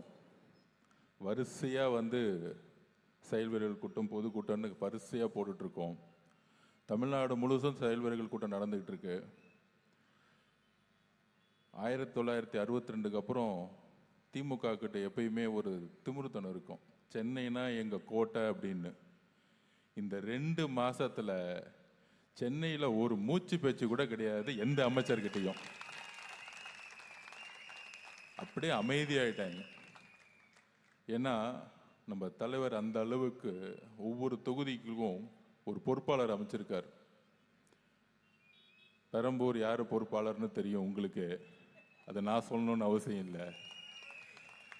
அங்கே தான் ஆரம்பித்தார் நம்ம தலைவர். வில்லிவாக்கம் நான் இருந்தேன், விஎஸ் பாபுன்னா கொளத்தூர், ஆர்கே நகரில் நம்ம வில்சன் சார், ஹார்பரில் நம்ம அசோக்குமார் சார், ஜெயஸ்டபிள்யூ பிரபாகரன் நம்ம 1000 லைட்ஸு, கடைசியில் நம்ம ராஜ்குமாரான இங்கே எக்மோர். இப்படி வரிசையா பேரை சொன்னாலே இங்கே இருக்கக்கூடிய மக்கள் எந்திரிச்சு, ஓ அந்த தம்பியா. நான் அப்படியே தொகுதிக்குள்ளே வரும்பொழுது, பொதுவாக சென்னையில் நான் நிறைய தொகுதி அப்படியே சுட்டிகிட்டே இருப்பேன். பெரும்பாலும் பாதி தொகுதியில் எம்எல்ஏவே காணும். அது ஃபஸ்ட்டு வில்லிவாக்கத்தில் போனேன், ஆளை காணும். பெரம்பூர் போனேன், ஆளை காணும். ஆர்கே நகரில் எங்கே இருக்காங்கன்னே தெரியல. ஒரே ஒரு முகம் தான் அங்கங்கே சுற்றிக்கிட்டே இருக்காரு. அது அவர் விஎஸ் பாபுன்னா பார்த்துக்குவார். அவர் பேரெல்லாம் நம்ம சொல்ல வேணாம். அப்புறம் இங்கே எக்மோரில் அப்படியே வந்தேன். கூகுளில் தென்னா கூட இந்த எம்எல்ஏ பேர் கூகுளையே காமிக்க மாட்டேங்குது. என்ன கொடுமை அது. நம்மளாம் அட்லீஸ்ட் தேடி பார்ப்போம் எம்எல்ஏ ஆஃபீஸ் எங்கே இருக்குது, வீடு எங்கே இருக்குன்னு. சரி, ஏதாச்சும் பேரை சொன்னால் கூகுளில் போய் பேரை போட்டால் தெரியும்.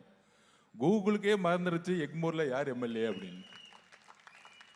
அந்த மாதிரி இந்த தொகுதியில் திமுக காரங்கெல்லாம் அம்மா ஜெயலலிதா அம்மா இறந்த பிறகு நிறைய துமுர்த்தனம் வந்துருச்சு. யாருமே இல்லை தமிழ்நாட்டில் எதிர்க்கிறதுக்கு. அடுத்தவர் ஒருத்தர் இபிஎஸ்னு வந்தார். அவர் போய் டெல்லியில் செட்டில் ஆகிட்டார். அவர் அடிக்கடி ஏர் இண்டியாவில் போயிட்டு வராரு. பேசாமல் அவர் அங்கேயே டெல்லியிலே இருந்துடலாம். அவர் எதுக்கு இந்த பக்கம் வராருன்னு தெரியல. அதனால மக்கள் அவர் மறந்துட்டாங்க. அப்படி இருக்கும் பொழுது 3 தேர்தலில் ஜாலியாக ஜெயிச்சுக்கிட்டே இருந்தாங்க. 19 ஜெயிச்சாங்க, 21 ஜெயிச்சாங்க, 24 ஜெயிச்சாங்க. ஆனால் 26 ஜெயிக்கிறதுக்கு என்னென்னலாம் கஷ்டப்படுறாங்க. அப்பப்பா 26 கட்சியை கூட்டணி சேர்க்குறாங்க, ஒரு பெரிய விளம்பரம் போடுறாங்க, நமக்கு பர்மிஷன் கொடுக்க மாட்டேங்கிறாங்க. அந்த மாதிரி இங்கே இருக்கக்கூடிய நம்மளுடைய முதலமைச்சர் அவர்கள் எந்த அளவிற்கு பயந்து இன்னைக்கு 26 கட்சியை கூட்டணி வச்சாலும் என்னடா அது, இன்னைக்கும் நம்ம 2% திமுகவோட அதிகமா இருக்கும். இதுதான் உண்மை. இந்த பயம் ரிசல்ட் அன்னைக்கு தெரியும், மே மாசம் 4ஆம் தேதி. அப்ப எல்லாரும் ஒன்று சொல்றாங்களே, இல்ல திமுக 26 கட்சி கூட்டணி பெருசா இருக்கு அப்படின்னு ஒரு பிரமிப்பை உருவாக்குறாங்கல்ல. இப்போ நான் கொஞ்சம் லேட்டா வந்துட்டேன். ஏன் லேட்டா வந்தேன் அப்படின்னா, காங்கிரஸ் கட்சியிலேருந்து, தமிழ்நாடு காங்கிரஸ் கட்சியிலேருந்து இன்னைக்கு இருக்க பொதுச் செயலாளர்கள், இன்னைக்கு இருக்க மாவட்ட நிர்வாகிகள் ஒரு 100 பேர் நம்ம ஆபீஸ்ல உட்காந்துக்கிட்டு இருக்காங்க. இந்த கட்சி உருப்படவே உருப்பாது. காங்கிரஸ் கட்சி நாங்க ஏதோ மாற்றங்கள் வரும்னு நினைச்சோம், இந்த மாற்றங்கள் வரும்னு நினைச்சோம். ஆனா எல்லாம் ஏமாத்திட்டாங்க. 2 குரூப் இருக்கு. ஒன்னு ராகுல் காந்தி சார் குரூப், அவர் தான் எதிர்க்கட்சி தலைவர். இன்னொரு குரூப் யாருன்னு சொல்ல வேணாம், வயசாகி கண்ணுக்கு தெரியாம நடக்க தெரியாம பழைய குரூப். அந்த குரூப் எப்பயுமே திமுக திமுக திமுகன்னு சொல்லிக்கிட்டே இருக்கும். எனக்கு எல்லாம் கலெக்ஷனு, செட்டிங்கு, கமிஷனு, எல்லாம் பார்ட்னர்ஷிப், ஊழல்ல காசை கொடுக்கறது சைனப்போர். அப்படி இந்த கட்சி பெரிய கூட்டணி கட்சிக்கணும்ல. பாண்டிச்சேரியில் நேற்று தான் நாமினேஷன் முடிஞ்சிச்சு. நீங்களே பார்த்துருப்பீங்க, டிவியில் பார்த்தீங்களா இல்லையா? நாமினேஷன் முடிகிற 4 மணி வரைக்கும் கூட்டணியே இன்னும் பேசி முடிக்கல. இதெல்லாம் ஒரு கூட்டணியா? என்னடா 100 வருஷ கட்சி இது. இன்னொன்னு 75 வருஷம் கட்சியான் திமுக, இன்னொன்னு 100 வருஷ கட்சியான். நாமினேஷன் முடிய போது கூட்டணி முடியல. இன்னும் ஒரு அனுபவம் பார்த்தீங்களா இவங்களுக்கெல்லாம்? எவ்வளோ பெரிய அனுபவம், எவ்வளோ பெரிய ஒற்றுமை, மத நல்லிணக்க கூட்டணி. இந்த திமுக என்ன ஃப்ராடுத்தனம் பண்ணுது பார்த்தீங்களா? பாண்டிச்சேரியில பிஜேபி ஜெயிக்கணுங்கிறதுக்காகவே இந்த திருட்டு திமுக காங்கிரஸை கடைசி வரைக்கும் அள வச்சு, கடைசி வரைக்கும் ஈவினிங் 3 மணி வரைக்கும் நாமினேஷன் முடிகிற வரைக்கும் அந்த உடன்படிக்கையில் சைன் போடாம பாதுகாட்டது ஜெகத் ரட்சகன். அதுக்கு பின்புலமா இருக்கிறது ஸ்டாலின். ஏன் ஜெகத் ரட்சகன் இது பண்ணாரு? ஏன்னா இடி கேஸ் சொல்லிட்டாங்க மேல இருந்து கூப்பிட்டு, நீ சைன் போடாத, திமுக 30 தொகுதி நிக்கணும், 20 தொகுதி நிக்கணும், கடைசி வரைக்கும் பேசிக்கிட்டே இரு. கடைசியில நாமினேஷன் காங்கிரஸ்காரன் பண்ணவே கூடாது. ஆனா அந்த பக்கம் ஐயா ரங்கசாமி, பிஜேபி எல்லாம் பேசி முடிச்சு நாமினேஷன் பண்ணி முடிச்சுட்டாங்க. அப்படி காங்கிரஸோடைய நாமினேஷனை பண்ண விடாம பாதுகிட்டது திமுக. இதுதான் திருட்டு திமுகன்னு சொல்றது. பிஜேபியோட ஏன் சேர்ந்துக்குச்சு? நம்ம சொல்றோம்ல, பிஜேபியோட நம்ம தைரியமா நிக்கிறோம். படத்தை ரிலீஸ் பண்ணலையா? நான் டெல்லி பக்கம் வந்தா நிமிந்து நிப்பன், சிபி வாசல் நின்னுட்டு கை காமிச்சிட்டு போனார். சிபி ஆபீஸ் கூப்பிடுறியா? நான் நிக்கிறேன். முதல் என்கொயரியா, ஒரு என்கொயரி கூட கேன்சல் பண்ணல, ஆப்சென்ட் ஆகல, நிக்கிற உண்மையை சொல்றதுக்கு நின்ன தலைவர் எங்க தலைவர். எந்த விதமான ஆஃபரையும் தூக்கி போட்டு மத சார்பற்ற தன்மையில் நம்முடைய முஸ்லிம் சகோதரர்களையும் கிறிஸ்துவ சகோதரர்களையும் அந்த எந்த குறிக்கோளை முதல் நாள் சொன்னாரோ அதுக்காக இன்னைக்கு வரைக்கும் நின்றுட்டு இருப்பார், எப்பயும் நிற்பார். அப்ப அம்மா ஜெயலலிதா அம்மாக்கு அப்புறம், எம்ஜிஆர் அவர்களுக்கு அப்புறம் இந்த திமுகவை எதுக்கணும், டெல்லியில பிஜேபி எதுக்கணும்னா ஒரே உறுதியான தலைவர் இன்னைக்கு தமிழ்நாட்டில் நம்மளுடைய தலைவர் மட்டும்தான். ஸ்டாலின் சார் மேடைக்கு மேடை பேசுவார், மத சார்பற்றோம், பிஜேபி எல்லாம் பேசுவாங்க. பாண்டிச்சேரியில 4 மணி வரைக்கும் நாமினேஷனை தாக்கல் பண்ணாம விட்டது எதனால சொல்லுங்க மிஸ்டர் ஸ்டாலின் சார்? பாண்டிச்சேரியில நீங்க என்ன ஆளுங்கட்சியா? உங்க கட்சிக்கு என்ன எத்தனை எம்எல்ஏ இருக்கு? காங்கிரஸ் தானே ஆளுங்கட்சியா இருக்கணும். காங்கிரஸ் தானே பெரிய கட்சி. அங்கதானே அவங்க தானே முதலமைச்சர் வேட்பாளர். கடைசி வரைக்கும் பேச்சுவார்த்தை பண்ணி நாமினேஷன் பண்ண விடாம இன்னைக்கு வரைக்கும் பாதுகாத்து ஜெகத் ரட்சகன். ஏன்னா ஜெகத் ரட்சகன் மேல இடி கேஸ் இருக்கு. இடி கேஸ் இருக்குனால கூப்பிட்டு பிஜேபியில் கூப்பிட்டு சொல்லிட்டாங்க. கூப்பிட்டு சொன்னதுனால பேச்சுவார்த்தை நிப்பாட்டினாங்க. அங்க உங்களுக்கு எல்லாம் தெரியும், நாராயணசாமின்னு ஒருத்தர் இருக்கிறார், கேள்விப்பட்டீங்களா? கடைசியில் அவங்களுக்கே நாமினேஷன் பண்ணி பி ஃபார்ம் கொடுக்கல டெல்லியில இருந்து. இது வேணும். 2016 ஜெயிச்ச பிறகு, காங்கிரஸ் ஜெயிச்ச பிறகு அவர் முதலமைச்சர் ஆக்குனாங்க. அவருக்கு மக்கள் அரசியலே தெரியாது, மக்கள்கிட்ட போய் ஓட்டு வாங்கினதே கிடையாது. டெல்லி கிட்ட போய் செட்டிங் பண்ணிக்குவார் ஒரு குரூப்பா போய். 2 எலெக்ஷன்ல கடுகு தோல்வி அடைய வச்சுட்டார். அதனால தான் இன்னைக்கு 26 எலெக்ஷன்ல அவருக்கு வாய்ப்பே கொடுக்கல. பாண்டிச்சேரி நாராயணசாமி மாதிரி ஒருத்தர் இருக்கார். அந்த நாராயணசாமி என்ன பண்ணுவார்னா, கண்ணு திறந்தாலும் திமுக, தூங்கினாலும் திமுக நம்பிக்கிட்டு இருந்தார். கடைசியில் அந்த அதே நாராயணசாமியை கழுத்து அறுத்து 4 மணி வரைக்கும் திமுக வந்து ஏமாத்திருச்சு. நேற்று பாண்டிச்சேரி பாலிடிக்ஸ் இது தெரிஞ்சுக்கோங்க, எந்த அளவுக்கு திமுக பிஜேபியோட சேர்ந்து சூழ்ச்சி பண்ணி அங்க காங்கிரஸை ஒழிச்சிச்சுன்னு அங்க இருக்க தொண்டர்கள் எல்லாத்துக்கும் தெரியும். இன்னைக்கு எல்லா இடத்துலையும் நாமினேஷனை வந்து சுயமாவே பண்ணிட்டாங்க காங்கிரஸ். கூட்டணி பேச்சுவார்த்தை எப்ப முடிச்சிருக்கணும்? இது பதில் சொல்லுங்க மு க ஸ்டாலின் அவர்களா? சொல்ல மாட்டாரு. ஏன்னா பிஜேபிக்காரன் ஓனர் திட்டிடுவாங்க, உண்மையை சொல்ல மாட்டாரு. கேட்டா வந்து மத சார்பட்ட இங்க இருக்கவங்களை ஏமாத்திட்டு இருப்பாரு. பாண்டிச்சேரி காங்கிரஸ் ஒழிச்சதே இன்னைக்கு இருக்க ஸ்டாலினும் ஜெகத் ரட்சகனும். ஏன்னா உங்களுக்கு தெரியும், ஜெகத் ரட்சகன் மேல 600 கோடி 700 கோடி 1000 கோடி கேஸ போட்டு வச்சிருக்காங்க. அப்ப ஜெகத் ரட்சகனை அனுப்பிச்சு விட்டது பிஜேபி, அவர் பேச்சுவார்த்தையோட நிப்பாட்டினது பிஜேபி. அதனாலதான் காங்கிரஸ் இப்படி ஒளிஞ்சு போச்சு. இன்னைக்கு பாண்டிச்சேரியில அவங்க வழி கிளியர் ஆயிருச்சா? பிஜேபிக்கும் ரங்கசாமி ஐயாவுக்கும் வழி கிளியர் ஆயிருச்சு. இன்னைக்கு காங்கிரஸ் நட் ரோட்ல நிக்குது. அதே மாதிரி தமிழ்நாட்டில் ஒரு ரங்கசாமி இருக்கிறார். பேர் சொல்லுங்க யாருன்னு? காங்கிரஸ்ல இருக்காருப்பா ஒரு ரங்கசாமிங்க. அவர் பேர் தான் ப சிதம்பரம். காங்கிரஸ் கட்சியை ஒழிக்க வந்த ரங்கசாமி. சரி, நாராயணசாமி 16ல நாராயணசாமி ஒழிச்சாரா? 26ல ப சிதம்பரம் காங்கிரஸை ஒழிச்சிட்டார். நேரா போய் அடமானம் வச்சு விட்டார். காங்கிரஸோடைய ஒட்டுமொத்த பொதுச் செயலாளர்களும் ஒட்டுமொத்த மாவட்டத்தில் இன்னைக்கு டிவிக்கு வாசல் உட்கார்ந்துட்டு இருக்காங்க. ஐயா, இந்த கட்சி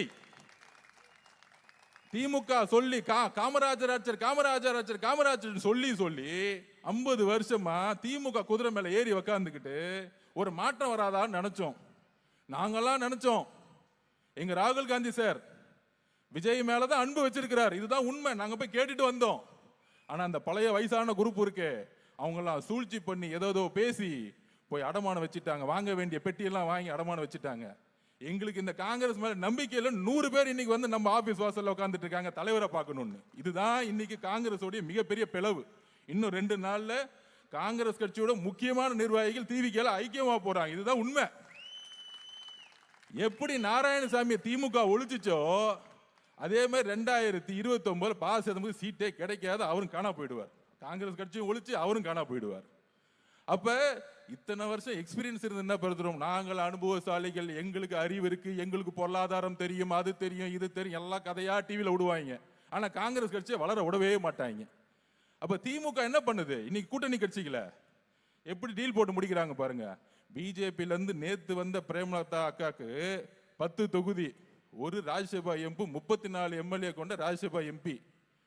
காங்கிரஸ் நம்ம கம்யூனிஸ்ட் கட்சிக்காரங்க இந்த 5 வருஷம் 8 வருஷமா கூட இருந்து திமுக எல்லா வேலையும் பண்ணாங்க. கடைசியில் அவங்களுக்கு 5 தொகுதி. பேட்டி கொடுக்கும்போது 2 கம்யூனிஸ்ட் கட்சி தலைவரும் சொல்றாங்க, இதெல்லாம் எங்களை உடன்படிக்கையே கிடையாது, இருந்தாலும் பிஜேபிக்காக நாங்கள் இருக்கிறோம். இது எப்படின்னா, பிடிக்காத ஒரு பொண்ணை கூட்டு போயிட்டு ரூம்ல விட்டு கட்டாய கல்யாணம் பண்ற மாதிரி தான் இந்த கூட்டணி. ஆனா ஒரு நாள் அந்த பொண்ணு உங்களை போட்டு பொழக்க போகுது, அது மட்டும் தெரியும். இதுதான் இந்த கூட்டணி. அப்ப திமுக கூட்டணின்னா என்னது? பல 21 மாதிரி எல்லோரும் சேர்ந்து ஒரு அரசியல் உருவாக்கணும் கூட்டணி கிடையாது. அவங்களுக்குள்ள பல்வேறு குழப்பங்கள், தொண்டர்கள் சேரவே இல்லை. பாண்டிச்சேரியில ஈடிய வச்சு ஜெகத் ரட்சகனை மிரட்டி அங்க போய் எப்படி வந்து காங்கிரஸை ஒழிச்சு விட்டாங்களோ அதே மாதிரி நாராயணசாமி மாதிரி இங்க பாசதம் வச்சு தமிழ்நாடு காங்கிரஸை ஒழிச்சு விட்டாங்க. அதுக்கும் காரணம் திமுக தான். திமுகவுக்கு மத சார்பற்ற தன்மை கொண்ட கட்சிகள் அதிகாரத்துக்கு வரக்கூடாது. விசிகேல ஒரு 15 தொகுதி கொடுத்து, கம்யூனிஸ்டுக்கு 10 தொகுதி கொடுத்து, இவங்கெல்லாம் எம்எல்ஏ ஆகி மினிஸ்டர் ஆனா பிஜேபி வந்துருவா போகுது? என்ன கம்யூனிஸ்ட் கட்சியோட எம்எல்ஏக்களும் அப்புறம் நம்மளோட காங்கிரஸ் கட்சியோட எம்எல்ஏக்களும் அதுக்கப்புறம் நம்மளோட விசிகேவோட எம்எல்ஏக்களும் போய் நேரா போய் என்ன நாளைக்கு போய் பிஜேபியில் சேர்ந்துருவாங்களா? எவ்வளோ ஒரு பண்ணையார் துணை இதெல்லாம். இப்ப தெரியுதா? இந்த கட்சி கூட்டணி 26 பேர் இல்ல, 26 சும்மா நம்பர், இருக்கிறது 5 பேர் தான். அங்க மித்தவெல்லாம் லெட்டர் பேட் கட்சி, லெட்டர் பேட் மட்டும் தான் இருக்கும், ஆபீஸ் கூட இருக்காது. சும்மா பேர் 26 கட்சி 26 கட்சி 26 கட்சி எல்லாம் எனக்கு லிஸ்ட் போட சொல்லுங்க. முதலமைச்சர் ஸ்டாலின் சாரே அந்த கட்சி பேர் அவருக்கே தெரியாது. இதெல்லாம் பேப்பர்ல சும்மா ரூமர்ஸையும் இந்த பேப்பர்ல வந்து ஒரு பிரச்சாரத்தையும் உருவாக்குறது. அதனால இந்த 26 கட்சி கூட்டணி இருக்கு, அதெல்லாம் ஒரு ஜீரோ கூட்டணி. ஒரு தலைவரை தான் மக்கள் தேர்ந்தெடுக்கணும்னு விரும்புறாங்க. எம்ஜிஆருக்கு அப்புறம் அம்மா ஜெயலலிதா, அம்மா ஜெயலலிதாக்கு அப்புறம் இபிஎஸ் ஐயா சரியில்லை, அதனால ஸ்டாலின் சார் ஜெயிச்சுக்கிட்டே இருந்தார். ஆனால் அவங்களுடைய ஒரே பயம், எப்படி ஜெயலலிதா அம்மா ஸ்ட்ராங்கா நின்னாங்களோ, லேதியா மோடியான்னு கேட்டு நின்னாங்க 14ல, யாரும் அசைக்க முடியல. அதுக்கப்புறம் அசைக்க முடியாத ஒரே தலைவர் நம்மளுடைய தலைவர் விஜய் அவர்கள். தமிழ்நாட்டோடைய இது காலமும் நேரமும் இயற்கையுமே தமிழ்நாட்டோட தலைவர்களை உருவாக்கும். எங்கிருந்து உருவாக்கும்? யாரு அழுத்தத்தை மீறி, சோகங்களை மீறி, தன்னுடைய வருத்தங்களை மீறி, எல்லா வித ஆசபாசங்களை தூக்கி போட்டு, தன்னுடைய சொத்தை தூக்கி போட்டு, தன்னுடைய எல்லா பணத்தையும் தூக்கி போட்டு, தன்னுடைய உச்சபட்ச சினிமாவுடைய புகழையும் பணத்தையும் தூக்கி போட்டு யாரு தியாகம் செய்கிறார்களோ அவர்களை தமிழ்நாடு மக்கள் இயற்கையும் தேர்ந்தெடுக்கும். அது 20 பேர் தேவையில்லை. ஒரு தலைவர், வலிமையான தலைவர், நேர்மையான தலைவர், துணிவான தலைவர், இது 3 தான் தமிழ்நாடு ஒரு தலைவரை உருவாக்கும். இந்த லிஸ்ட்ல இபிஎஸ் ஐயா அவுட்டு. அவர் அதிமுக எங்க இருக்குன்னே தெரியாது ஃபீல்ட்ல. இன்னைக்கு இருக்க சுச்சுவேஷன்ல அதிமுகவோட ஓட் பேங்க் தனிப்பட்ட முறையில் சொல்றேன் 17% கூட கிடையாது. ஃபீல்டுலே இல்லை. அவங்க 146 தொகுதியில் அவங்க 3வது இடத்துக்கு போயிட்டாங்க. ட்ரையல் ஆயிட்டு இருக்காங்க. டிவிக்கே டிஎம்கே தான் இன்னைக்கு ஃபைட்டு போயிட்டு இருக்கு. இதுதான் உண்மை. எங்க பார்த்தாலும் உண்மை. அதுக்கு சென்னை ஒரு எக்ஸாம்பிள். சென்னை எனக்கு ரொம்ப பிடிக்கும். என்னை வாழ வைத்த ஊர் இது.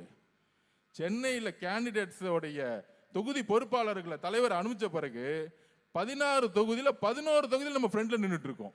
இன்னும் 4 தொகுதி தலைவர் என்னைக்கு பொறுப்பாளர் போல அன்னைக்கு போயிடுவோம். நம்ம எங்க பார்த்தாலும் சென்னையோட ஆதரவு.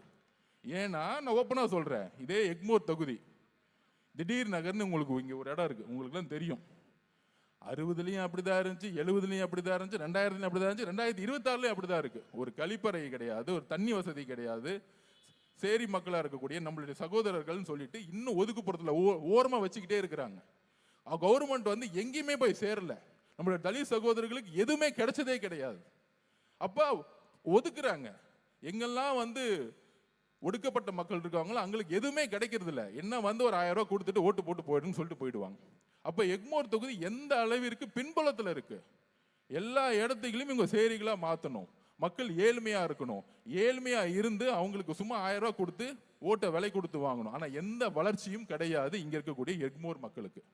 இது ஏன்னா திமுக வந்து ரொம்ப ஸ்ட்ராங்கா இருக்குங்கிற ஒரு பிம்பம். இதை 2011 மக்கள் உடைச்சாங்க. நம்ம நல்ல தம்பி வந்து உடைச்சார். அப்போ ஒரு பெரிய மினிஸ்டர் இருந்தார், சிஎம்டிஏ மினிஸ்டர், உங்களுக்கு தெரியும், பருதி எழுதுமதி. 15-20 கோடி ரூபாய் அப்போ செலவு பண்ணார். நல்ல தம்பி ஒரு சாதாரண சைக்கிள் கடை வச்சிருந்தார். காசை செலவு பண்றதுக்கு இல்லை. ஆனால் அன்றைய தேர்தல் நம்ம நல்ல தம்பி வெற்றி பெற்றார்.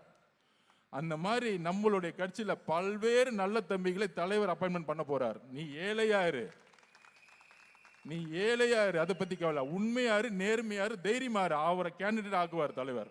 அப்படி வரக்கூடியவர்கள், அப்படி ராஜ்மோகன் மாதிரி எத்தனையோ நல்லவர்களை தலைவர் ஒவ்வொரு தகுதிக்கும் தேர்ந்தெடுக்கும் பொழுது அனுப்பும் பொழுது மக்கள் இந்த பணக்காரனா ஊழல் பண்ணனா காசு இருக்கணும் நம்ப மாட்டாங்க. காசெல்லாம் வாங்கிக்குவாங்க. நான் திருப்பியும் சொன்னேன், இன்னைக்கு 3000 ரூபாய் கொடுத்தா கூட மாசத்துக்கு 50 ரூபாய் 5 வருஷத்துக்கு. அடுத்த 5 வருஷத்துல அவன் 2000 கோடி அடிச்சுட்டு போயிடுவான். 50 ரூபா, வெறும் 50 ரூபா கொடுத்து மாசத்துக்கு. மக்களே, நம்மளுடைய மாற்றத்தை உருவாக்க, நம்மளுடைய அடுத்த 25 வருஷத்துடைய எதிர்காலத்தை உருவாக்க நாம் நல்ல தலைவர்களை உருவாக்க வேண்டும். இன்னைக்கு தலைவருக்கு பஞ்சம் தமிழ்நாட்டில். அந்த நேரத்தில் நம்மளுடைய தலைவர் எல்லாத்தையும் தூக்கி போட்டு வந்து நின்னாரு பாருங்க, நான் எதைக்கும் எதிர்கொள்வதற்கு தயார்னு. அப்படிப்பட்ட தலைவரை மக்கள் தானாவே தேர்ந்தெடுப்பாங்க. இயற்கையே தேர்ந்தெடுக்கும். அதுக்கு 22 பேர் கூட இருக்கணும்னு அவசியம்லாம் கிடையாது. ஏன்னா அந்த கட்சி தலைவர் மு.க. ஸ்டாலின் சார் மேலதான் மக்கள் நம்பிக்கை வைப்பாங்களே தவிர கூட 10 பேர் இருக்காங்களா, 20 பேர் இருக்காங்களா, இவர் என்ன இந்த கட்சி அந்த கட்சி எல்லாம் கிடையாது. இது தலைவரை தேர்ந்தெடுக்கக்கூடிய முதல் தேர்தல். திமுக 75 வருஷம் பாரம்பரியம், அவர் பையன் இருக்கிறாரு, இந்த பாரம்பரியம் தூக்கி போடக்கூடிய தேர்தல் தான் இது. பஞ்சாப் எலெக்ஷன் மாதிரி இந்த தேர்தல் வந்து எல்லாம் அமைதியா இருங்க. ஒரு புயல் வந்துகிட்டு இருக்கு. புயல் வந்து அமைதி இருந்து யாருக்கும் தெரியவே கிடையாது, நம்புங்க. நான் திருப்பியும் சொல்றேன், இன்னைக்கு 2% திமுக நம்ம அதிகமா இருக்கிறோம் இன்றைக்கு. அதனாலதான் அவங்க பயப்படுறாங்க. ஏன் பயப்படுறாங்க? மக்களுடைய ஆதரவு இல்லாம ஏன் அவங்க பயம் வருது? ஒவ்வொரு இடத்துலையும் ஏன் பயப்படுறாங்க? திமுக தான் நமக்கு எதிரான எல்லா மீடியாவை எடுத்துக்குவாங்க. 200 யூடியூப் எடுத்துக்குவாங்க. ஒருத்தர் பயந்தான் என்ன பண்ணுவாங்க? நமக்கு எதிராக திட்ட ஆரம்பிப்பாங்க. கரெக்டா இல்லையா? நம்ம இபிஎஸ் அண்ணன் யாராவது திட்டுறாங்களா யூடியூப்ல? நீங்களே பாருங்க, நீங்க போன் எடுத்து பாருங்க, உங்களுக்கே கோவம் வரும். போன் எடுத்தவொடனே என்னடா அது எல்லாரும் நம்ம தலைவர் திட்டுறாங்க. எல்லா பத்திரிகை எடுத்தவங்க, நம்ம மணி அவர்கள் கூட இப்ப டக்குன்னு வந்து புக்கெல்லாம் கிழிச்சு போட்டார். அதை விட்டுருங்க, அது ஒரு புக்கே கிடையாது அது. ஓகேவா? ஸோ அந்த புக் எடுத்து கிழிச்சு அவர் கோபமா போட்டார். எல்லா பத்திரிகை எடுத்துக்குவாங்க, எல்லா யூடியூப் எடுத்துக்குவாங்க, எல்லா சேனல் டிபேட் நடத்துவாங்க. அங்க வந்து நெறியாளரும் திமுக, கூட்டு வர 4 பேரும் திமுக, 5வது ஆளாக நம்ம ஆளுங்களை போயிட்டு விளக்கம் சொன்னாலும் கேட்க மாட்டாங்க, டக்குன்னு கட் பண்ணிடுவாங்க. ஏன்னா எல்லாம் செட்டிங், எல்லாம் பணம், மாதம் மாதம் கவர் போய்கிட்டே இருக்கும். 200 யூடியூப் சேனல் பாருங்க, எல்லாரும் தலைவரை திட்டுவாங்க, திட்டிகிட்டே இருப்பாங்க காலையில இருந்து. அதுக்கப்புறம் என்ன திட்டுவாங்க அடுத்தது, இவர் அப்படி அவர் அப்படி, இது இப்படி இப்படின்னு எல்லாம் கதையாக பேசிட்டு இருப்பாங்க. ஆனால் மக்கள் இதெல்லாம் நம்ப மாட்டாங்க. 2011 ஜெயலலிதா அம்மா எந்த அளவுக்கு திட்டி பார்த்தாங்க. ஜெயலலிதா அம்மா ஜெயிச்சு எதிர்கட்சி தலைவராக கூட வந்து திமுக ஆகல. இந்த மாதிரி யாரையெல்லாம் திட்டு அதிகமாக வாங்குறாங்களோ கடைசியில் மக்கள் அந்த பையன் பாவம்பா, ஏன்பா என் புள்ள விஜய் எப்படி திட்டுறாங்க, அவர் என்னப்பா செஞ்சாரு, சினிமாவை தூக்கி போட்டு வந்துட்டாரு, எவ்வளவோ கோடிக்கணக்கில் சொத்தை விட்டுட்டு வந்துட்டாரு, அவர் பாட்டிக்கு வராரு, ஒரு 20 நிமிஷம் பேசுறாரு, அதை கூட பேச விட மாட்டேங்கிறீங்களா, படுபாவீங்களான்னு ஊர்ல இருக்க பாட்டிலாம் திட்ட ஆரம்பிச்சிட்டாங்க. யார் இதெல்லாம்? அவர் என்ன 50 வருஷம் வந்து இதுல இருந்தாரா, அதிகாரத்தில் இருந்தாரா, இல்ல ஊழல் பண்ணாரா, இல்ல மொத்தமா கோடிக்கு அடிச்சுட்டு, இல்ல அவங்க குடும்பத்தை மொத்தமா எடுத்துட்டு வந்து தன்னுடைய தங்கையும் எம்பி இன்னொரு மருமகனை தூக்கி வந்து பவர்ல போடுறது, என் பையனை தூக்கி போடுறது, இந்த மாதிரி குடும்பத்தை தூக்கி ஏதாவது கொண்டு வந்து வச்சாரா? அப்ப அவர் வந்து ஒரு நல்லது செய்யணும்னு நினைக்கும் பொழுது இந்த ஊடகங்கள் எந்த அளவுக்கு சூழ்ச்சியை செய்யுது. அப்ப நீங்க போன்ல பாக்குற 200 சேனல்ல எல்லாம் திட்டிக்கிட்டே இருப்பான். ஏன் மித்த கட்சி திட்ட மாட்டேங்கிறாங்க, ஏன் இபிஎஸ் ஏன் திட்ட மாட்டேங்கிறாங்க, வேற மத்த கட்சி தலைவர்களை ஏன் திட்ட மாட்டேங்கிறாங்க? ஏன்னா திமுக பயமே நம்ம தலைவர் மேலதான். இதுதான் உளவியல், அவ்வளவுதான் உளவியல். ஏன் உளவியல்? இப்ப நான் இங்க உட்கார்ந்துட்டு இருக்கேன், லைலா மணியை பார்த்து திட்டிட்டு நான் வந்து கண்ணாமன்னு திட்டுறேன்னு வச்சுக்கோங்க, எனக்கு லைலா மணியை பார்த்து பயந்துட்டேன்னு அர்த்தம். ஏய் என்னடா லைலா மணி நம்மளோட பெருசா வளராரு, நாளைக்கு கட்சியில பெருசா வளர்ந்துட்டாருன்னா பெரிய பிரச்சனை ஆயிடும். ரமேஷ் ரொம்ப பேசுறான், என்னோட வளர்ந்துருவானா, வா ரமேஷ் உன்னை பிச்சிருவா வா அப்படின்னு சொன்னா நான் பயந்துட்டேன்னு அர்த்தம். ஆனா என்னுடைய தம்பிகள் நல்லா பேசுறோன்னு கேட்டேன்னா அதுதான் அன்புன்னு அர்த்தம். அந்த அன்பு மக்கள் நம்ம தலைவர் மேல வச்சிருக்காங்க. நீ வளர்றா தம்பி, நாளைக்கு மினிஸ்டரா தம்பி, அப்படி நம்ம குடும்பமா இருக்கிறோம். இந்த திமுக காரங்க நம்ம தலைவரை திட்டும் போது 200 யூடியூப் சேனல்ல எல்லாம் காசு கொடுத்து அடிச்சு கண்ணா முன்னான்னு திட்டுறது, வாய்க்கு வந்த கெட்ட வார்த்தை எல்லாம் பேசுறது. யாரு மிரட்டப்படுகிறார்களோ, யாரு மிரட்டுறாங்களோ அவங்க தான் பயந்தவர்களாம். திருப்பியும் சொல்றேன், யாரு திட்டிக்கிட்டே இருக்காங்களோ அவங்க எல்லாம் மனநிலை சரியில்லாதவங்க.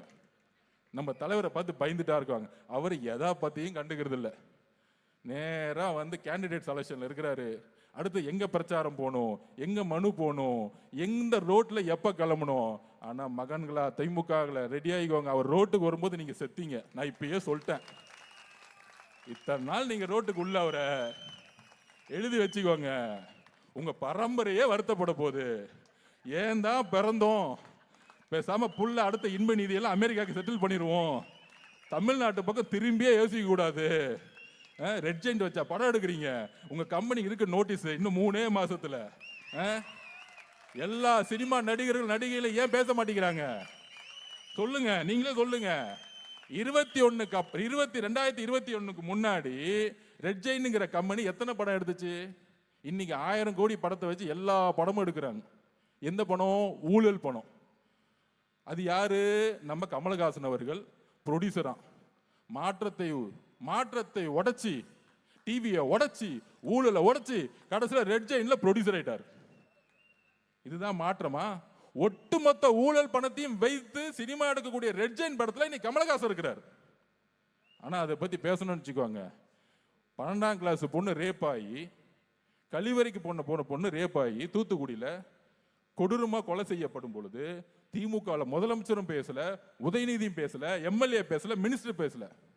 அக்கா கனிமொழி அக்காவை பாராட்டணும். போனாங்க ஊருக்கு, ஆனா ஃபைட் வந்துச்சு. ஆனா ஒரு ரேப் வந்தா ஒரு பெண் மட்டும் தான் போகணுமா? நான் கேட்கிறேன், ஒரு பெண் தான் போகணுமா? ஒரு ரேப் நடந்துச்சுன்னா ஒரு பெண் தான் போகணுமா? ஒரு ஆண் போகக்கூடாதா? ஒரு மினிஸ்டர் ஆணா இருக்க போகக்கூடாதா? இது என்ன ஒரு ஆண் ஒரு ஆண் மனப்பான்மையுள்ள சமூகம் அது? ஐயோ உடனே கனிமொழியை பார்த்து அவங்க போல இவங்க போல கனிமொழி போல. ஏன் முதலமைச்சரை பார்த்து கொஸ்டின் கேட்க கூடாதா? ஒரு பெண் 15 வயசு பெண்ணு கொல்லப்பட்டிருக்கும் போது முதலமைச்சர் அந்த இடத்துக்கு போல, துணை முதலமைச்சர் சுத்தமா போல. ஆனா விமர்சனம் கனிமொழி அக்கா மேல. அந்த கனிமொழி அக்காவுக்கு எம்எல்ஏ சீட்டு கொடுக்க மாட்டேங்கிறாங்களாம். அந்த கொடுமை வேற நடந்துக்கிட்டு. கேட்டா பெண்களுக்கான பாதுகாப்புக்கான அண்ணன் அவரு. அப்பான்னு சொல்லும் போது உங்க தங்கச்சிக்கு சீட்டு கொடுப்பா எம்எல்ஏ சீட்டு. அவங்க 1 வருஷமா கேட்டுட்டு இருக்காங்க. சொந்த தங்கச்சி எம்எல்ஏ சீட்டு கொடுத்தா என்ன ஆயிடும்? அந்த அக்கா உதயநிதி போட்டு போயிட்டே இருப்பாங்க. ஏன்னா மக்கள் ஆதரவு அவங்கள்ட்ட இருக்கு. உன் குடும்பத்துக்குள்ளே பிரச்சனை வச்சுக்கிட்டு உங்களுடைய கனவு காணுங்கள், உங்களுடைய கனவை சொல்லுங்களா. கனிமொழி அக்கா கனவை நிறைவேற்றுப்பா. அப்பாவா நல்ல அண்ணனா குடும்பத்துக்குள்ளே ஏமாத்திக்கிட்டு தமிழ்நாட்டில் நான் மக்களை பாதுகாப்புன்னு வெளியே வரீங்க. வீட்டை விட்டு சொல்ல ஆரம்பிச்சோன்னா தாங்க மாட்டீங்க. எங்கள் தலைவரை பற்றி பேசாதீங்க. நான் எப்படி ஓப்பனாக சொல்கிறேன், தாங்கவே மாட்டீங்க. அதனால எல்லாமே நாடகம், எல்லாமே விளம்பரம். நீங்கள் ஃபோனை பார்த்தீங்கன்னா ஏமாந்துக்கிட்டே இருப்பீங்க. ஃபோனே பார்க்காதீங்க, மக்களை பாருங்க. மக்கள் ஒவ்வொரு வீட்டுக்காக நீங்கள் போகும்போது வரவேற்பாங்க. ஆசையா டிவிக்கேவா வாங்க வாங்க வாங்க அப்படின்னு சொல்லி ஓட்டு கேட்க வரீங்களா, ஓடி வருவாங்க. இப்போ அண்ணன் சொன்ன மாதிரி திமுக வீடெல்லாம் கிடையாது. திமுக இருக்க ஒருத்தர் மட்டும்தான் இருப்பார். அவங்களுடைய மனைவி குழந்தைங்கள்லாம் மாறி ரொம்ப நாள் ஆச்சு. அவங்களே வெறுத்து போயிட்டாங்க. ஏங்க டெய்லி ஒரு கிளை செயலரை பார்த்து, ஒன்றியத்தை பார்த்து, பகுதியை பார்த்து, அப்புறம் நம்ம மாவட்ட செயலரை பார்த்து, ஏன் நம்ம இங்கே இப்போ இருக்க எம்எல்ஏவே அவங்கள மனைவி மாதிரிலாம் கேட்குறாங்க.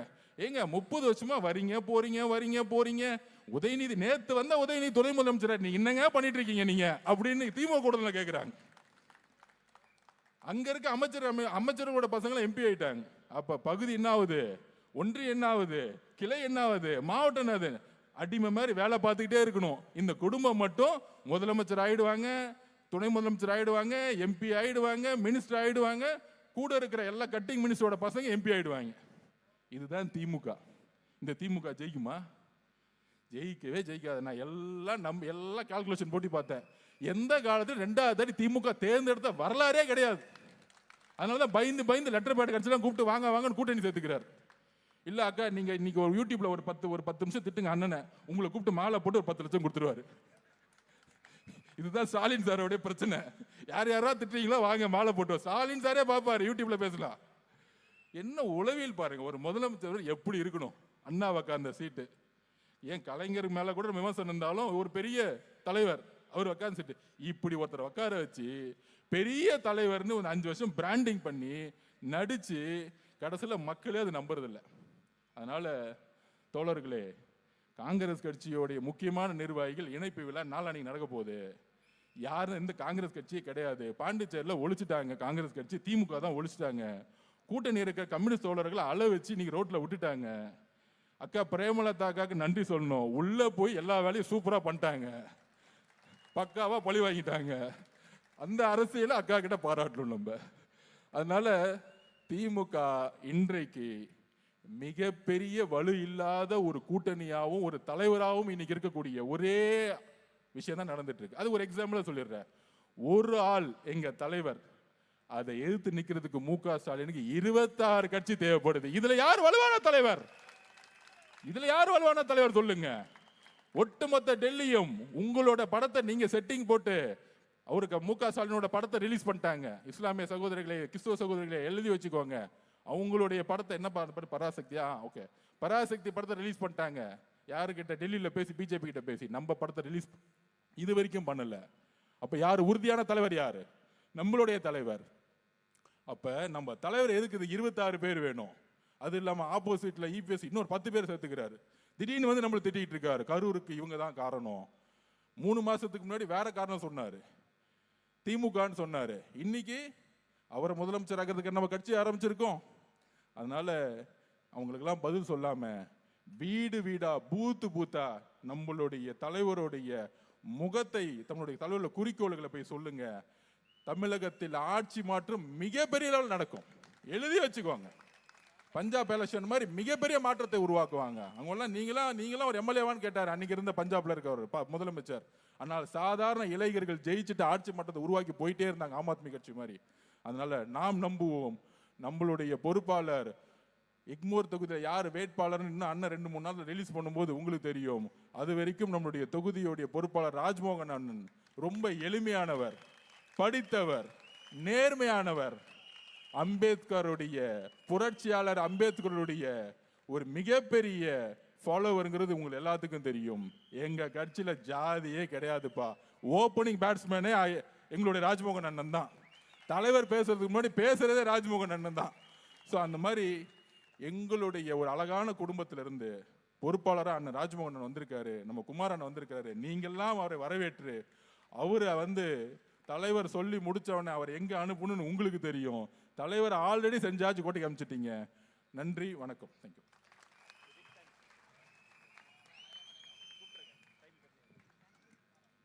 நன்றி சார். எழும்பூர் மண்ணின் விதியே மாறப்போகும் ஒரு வரலாற்று தருணம் இது. அதிகாரத்தை கையில் எடுக்க பிறந்தவர்கள் அல்ல நாம், அதிகாரத்தை பிரித்து கொடுக்க பிறந்தவர்கள். திரையில் பார்த்த தளபதியின் அந்த தீர்க்கமான பார்வை இன்று மக்கள் மன்றத்தில் ஒரு மகா சக்தியாக உருவெடுத்திருக்கிறது. அந்த சக்திகளின் பிரதிநிதியாக எழும்பூர் மக்களின் ஒவ்வொரு துயரத்தையும் தன் துயரமாக கருதும் ஒரு மக்கள் நாயகன், சொல்லால் அல்ல செயலால் வரலாறு படைக்க வந்திருப்பவர், தளபதியின் போர்ப்படையில் எழும்பூரின் எழுச்சி தூணாக நிற்கும் நமது கழக துணை பொதுச் செயலாளர், எழும்பூரில் களம் காண காத்திருக்கும் தமிழக வெற்றி கழகத்தின் காந்த குரலோன் திரு ராஜ்மோகன் அவர்களை உங்களின் கரவொலி விண்ணை தொட அனைவரையும் எழுந்து நின்று அவருக்கு உங்களுடைய ஆதரவை தெரிவிக்குமாறு மிக அன்புடன் கேட்டுக்கொள்கிறோம்.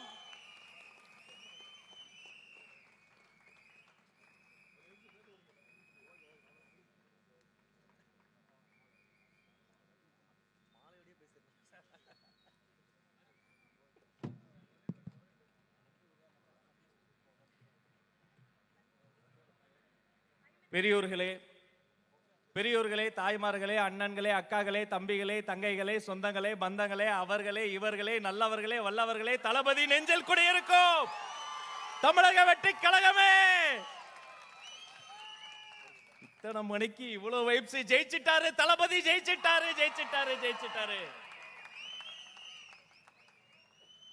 போன வாரம் பொதுச் செயலாளர் ஆசீர்வாதம் பண்ணி நம்ம வெற்றி தலைவர் தங்க தளபதி கூப்பிட்டு அவர் முன்னாடி உட்கார வச்சு ஒரு 10 நிமிஷம் பேசிக்கிட்டு இருந்தாருன்னு அவர் முகத்தையே பார்த்துக்கிட்டு இருந்தேன். அவர் பேசுறாரு, நான் கேட்குறேன், என்னப்பா நீ அமைதியாவே இருக்கேனாரு. நான் ஒன்று சொல்லிக்கிறேன்னு ஒன்று சொன்னேன். ஐயா, ஒவ்வொரு மேடையில உங்களை ஒவ்வொரு விதமா கூப்பிடுவேன். வெற்றி தலைவரே வருக அப்படின்னு கூப்பிடுவேன். தர்மத்தாயின் தவ புதல்வரே வருக அப்படின்னு கூப்பிடுவேன். நீங்க என்ன நம்பி ஒரு விஷயம் சொல்றீங்க, நேரா போய் எழும்பூர்ல போய் என்ன நிலவரன்னு பார்த்துட்டு வரேன். தம்பி ஒரு ஃப்ளோல உணர்ச்சி வயதில் சொல்லும்போது மே 3 மே 4 அன்றைய தினம் நான் உங்கள் நம்பிக்கையை வென்று மாண்புமிகு தமிழ்நாடு முதல்வரே அண்ணன் விஜய் அவர்களே என்று அழைப்பேன் அப்படின்னு சொல்லிட்டு வந்திருக்கிறேன். ஐயோ, ஒரே சந்தோஷங்க, நெஞ்சம் நிறைந்திருக்கு. ஒவ்வொரு ஊரா போய் ஒவ்வொரு ஊருக்கும் ஒவ்வொரு மனிதருக்கும் பேசி இன்னைக்கு ஒவ்வொரு மனிதரும் நம்மளை பத்தி பேசும்போது ஐயோ, இதெல்லாம் அனுபவிக்கிறதா, ஆராயறதா, யாருக்குங்க கிடைக்கும் இந்த வாய்ப்பு? கடைக்கோடி தொண்டனுங்க நானு. ஒரு கடைக்கோடி தொண்டனை கண்டெடுத்து கட்டிப்பிடித்து ஆளாக்கி அழகு பார்க்கிற, தமிழ்நாட்டின் தலையெழுத்தை மாற்ற போகிற வெற்றி தலைவர் தர்மத்தாயின் தவ புதல்வருக்கு நன்றி. என்னையெல்லாம் ஆளாக்கி அழகு பார்க்கிற அன்புமிகு போற்றுதலுக்குரிய பொதுச் செயலாளர் அண்ணன் ஆனந்த் அவர்களுக்கு பாசமிகு நன்றி. எரிமலை போல வெடித்து பேசி தலைப்பு செய்திகளை எல்லாம் மலைப்பு செய்திகளாக மாற்றிக் கொண்டிருக்கிற ஒரு சிறிய கூட்டத்தை நடத்த ஆசைப்பட்ட கடைக்கோடி தொண்டனை கட்டி அணைத்து ஒரு பொதுக்கூட்டமே நீ நடத்தென்று கட்டளையிட்ட தேர்தல் மேலாண்மை பொதுச் செயலாளர் ஆதவ் அர்ஜுனா அவர்களுக்கு ஆற்றல் மிகு நன்றி. 30 ஆண்டுகளுக்கு முன்பு என்னுடைய தந்தை ஒரு கவிதை நூல் வெளியிட்டார். அந்த கவிதை நூல் வெளியீட்டிற்கு தலைமை தாங்கியவர் அன்றைய அமைச்சர் செங்கோட்டையன். 30 ஆண்டுகள் கழித்து அவருடைய குழந்தை இந்த மேடையில் இருக்கிறேன். இந்த மேடையும் அலங்கரிக்கிறார் அண்ணன் செங்கோட்டையனுக்கு ஒரு நன்றி. மாவீரன் அண்ணன் VS பாபு அவர்களுக்கு ஒரு விவேகமிக்க நன்றி. இந்த மண்ணின் மைந்த JCD பிரபாகர் கூப்பிட்ட குரலுக்கு ஓடோடி வந்தாரே, அவருக்கும் அமலனுக்கும் ஒரு நன்றி. துறைமுகத்தில் வெற்றி கப்பலை நிறுத்த போகிற செனோரா அசோக் அண்ணனுக்கு ஒரு பாசமிகு நன்றி. புன்னகை மன்னன் எங்க கழக மாவட்ட செயலாளர் பூக்கடையார் அவர்களுக்கு ஒரு நன்றி. இந்த அழகான மண்ணை, இந்த மக்களை வெற்றி தலைவரின் கோட்டையாக மாற்றி இருக்கிற பாசமிகு பகுதி செயலாளர்கள் ஓட்டேரி நந்தா, எழும்பூர் ராஜேஷ், நன்றி நன்றி நன்றி. ஒரு தம்பியின் ஸ்தானத்தில் பேச வேண்டியவன் என் தந்தையின் ஸ்தானத்தில் பேசிய அன்பு தம்பி கொள்கை பரப்பு இணை செயலாளர் லயலா மணிக்கு ஒரு நன்றி. என் உள்ளம் கவர் கல்வன், இவனாலதான் இன்னைக்கு இடியாப்பம் விற்கிறதுக்கு லைசன்ஸ் வேணும் சட்டமே போட்டாங்க. தம்பி ரமேஷுக்கு ஒரு நன்றி. பெருமையா இருக்கு, இத்தனை பேர் ஊடகங்கள் வந்திருக்கீங்க. கிட்டத்தட்ட 30 ஆண்டு காலம் இந்த கேமராக்கு பின்னாடியும் கூட்டத்துக்கு நடுவிலையும் கம்ப்யூட்டருக்கு பின்னாடியும் கிடைத்த சின்ன சின்ன ஃப்ரீலான்ஸ் தொகுப்பு வேலைகள்லாம் செய்து அந்த ஊடகத்துக்கு பின்னால் இருந்த வந்த என்னை என் மீதும் இந்த வெளிச்சம் விழுவதற்காக இந்த நேரத்திலும் கடைமாற்றக்கூடிய ஊடக சொந்தல் அத்தனை பேருக்கும் நெஞ்சார்ந்த நன்றி.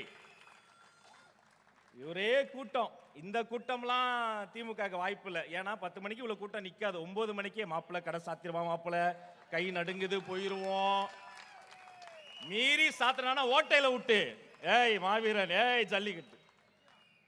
அண்ணா அறிவாலயம் பக்கம் தம்பி ஒரு ஆள் போயிருக்கார், 2 சீட்டு ஐயா, ஏய் 2 சீட்டு இல்லைங்க, மக்கள் நீதி மையம் தெரியுமா, அதே முடிஞ்சுங்க, வா 2 சீட்டு வா பிரஸ் மீட் கொடு. நான் தண்ணி கேன் போட வந்தவங்க, பயம், அவ்வளவு பயங்க, நெஞ்ச நிறைந்திருக்கிறது. இந்த நேரத்தில் பேசிட்டு இருக்கும்போது சார் பேசும்போது ஒரு திடீர்னு செய்தி, காணாமல் போனவரை பற்றி அறிவிப்பு. எழும்பூரில் எம்எல்ஏ ஆபீஸை காணவில்லை. யாராவது கண்டுபிடித்து கொடுத்தால் எங்க பகுதி செயலாக பரிசு தருவாங்க.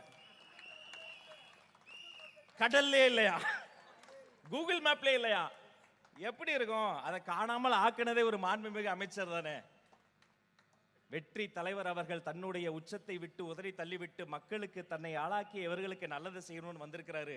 அவரின் கட்டளை ஏற்று எல்லாருக்கும் துண்டு சீட்டு வைக்கிற எனக்கே துண்டு சீட்டு வச்ச பத்தியாடா. ஒண்ணும் இல்லை, இனி பேசுறதுக்கு ஒண்ணுமே இல்லை. களத்துல இறங்க போறேன், உங்க வீட்டு பிள்ளை உங்களை தேடி வர போறேன், வெற்றி தலைவரின் ஆணையோடு வர. இனி உங்க வீட்டுல தான் எனக்கு சாப்பாடு, நாளை காலைல டிஃபன் உங்க வீட்டுல, லஞ்ச் அண்ணன் வீட்டுல. ஜெயிக்கலாமா? வெற்றி நிச்சயம். எழும்பூர் வெற்றி தலைவரின் வெற்றி கோட்டை. வெற்றி வணக்கம், வெற்றி வணக்கம், வெற்றி வணக்கம், நன்றி.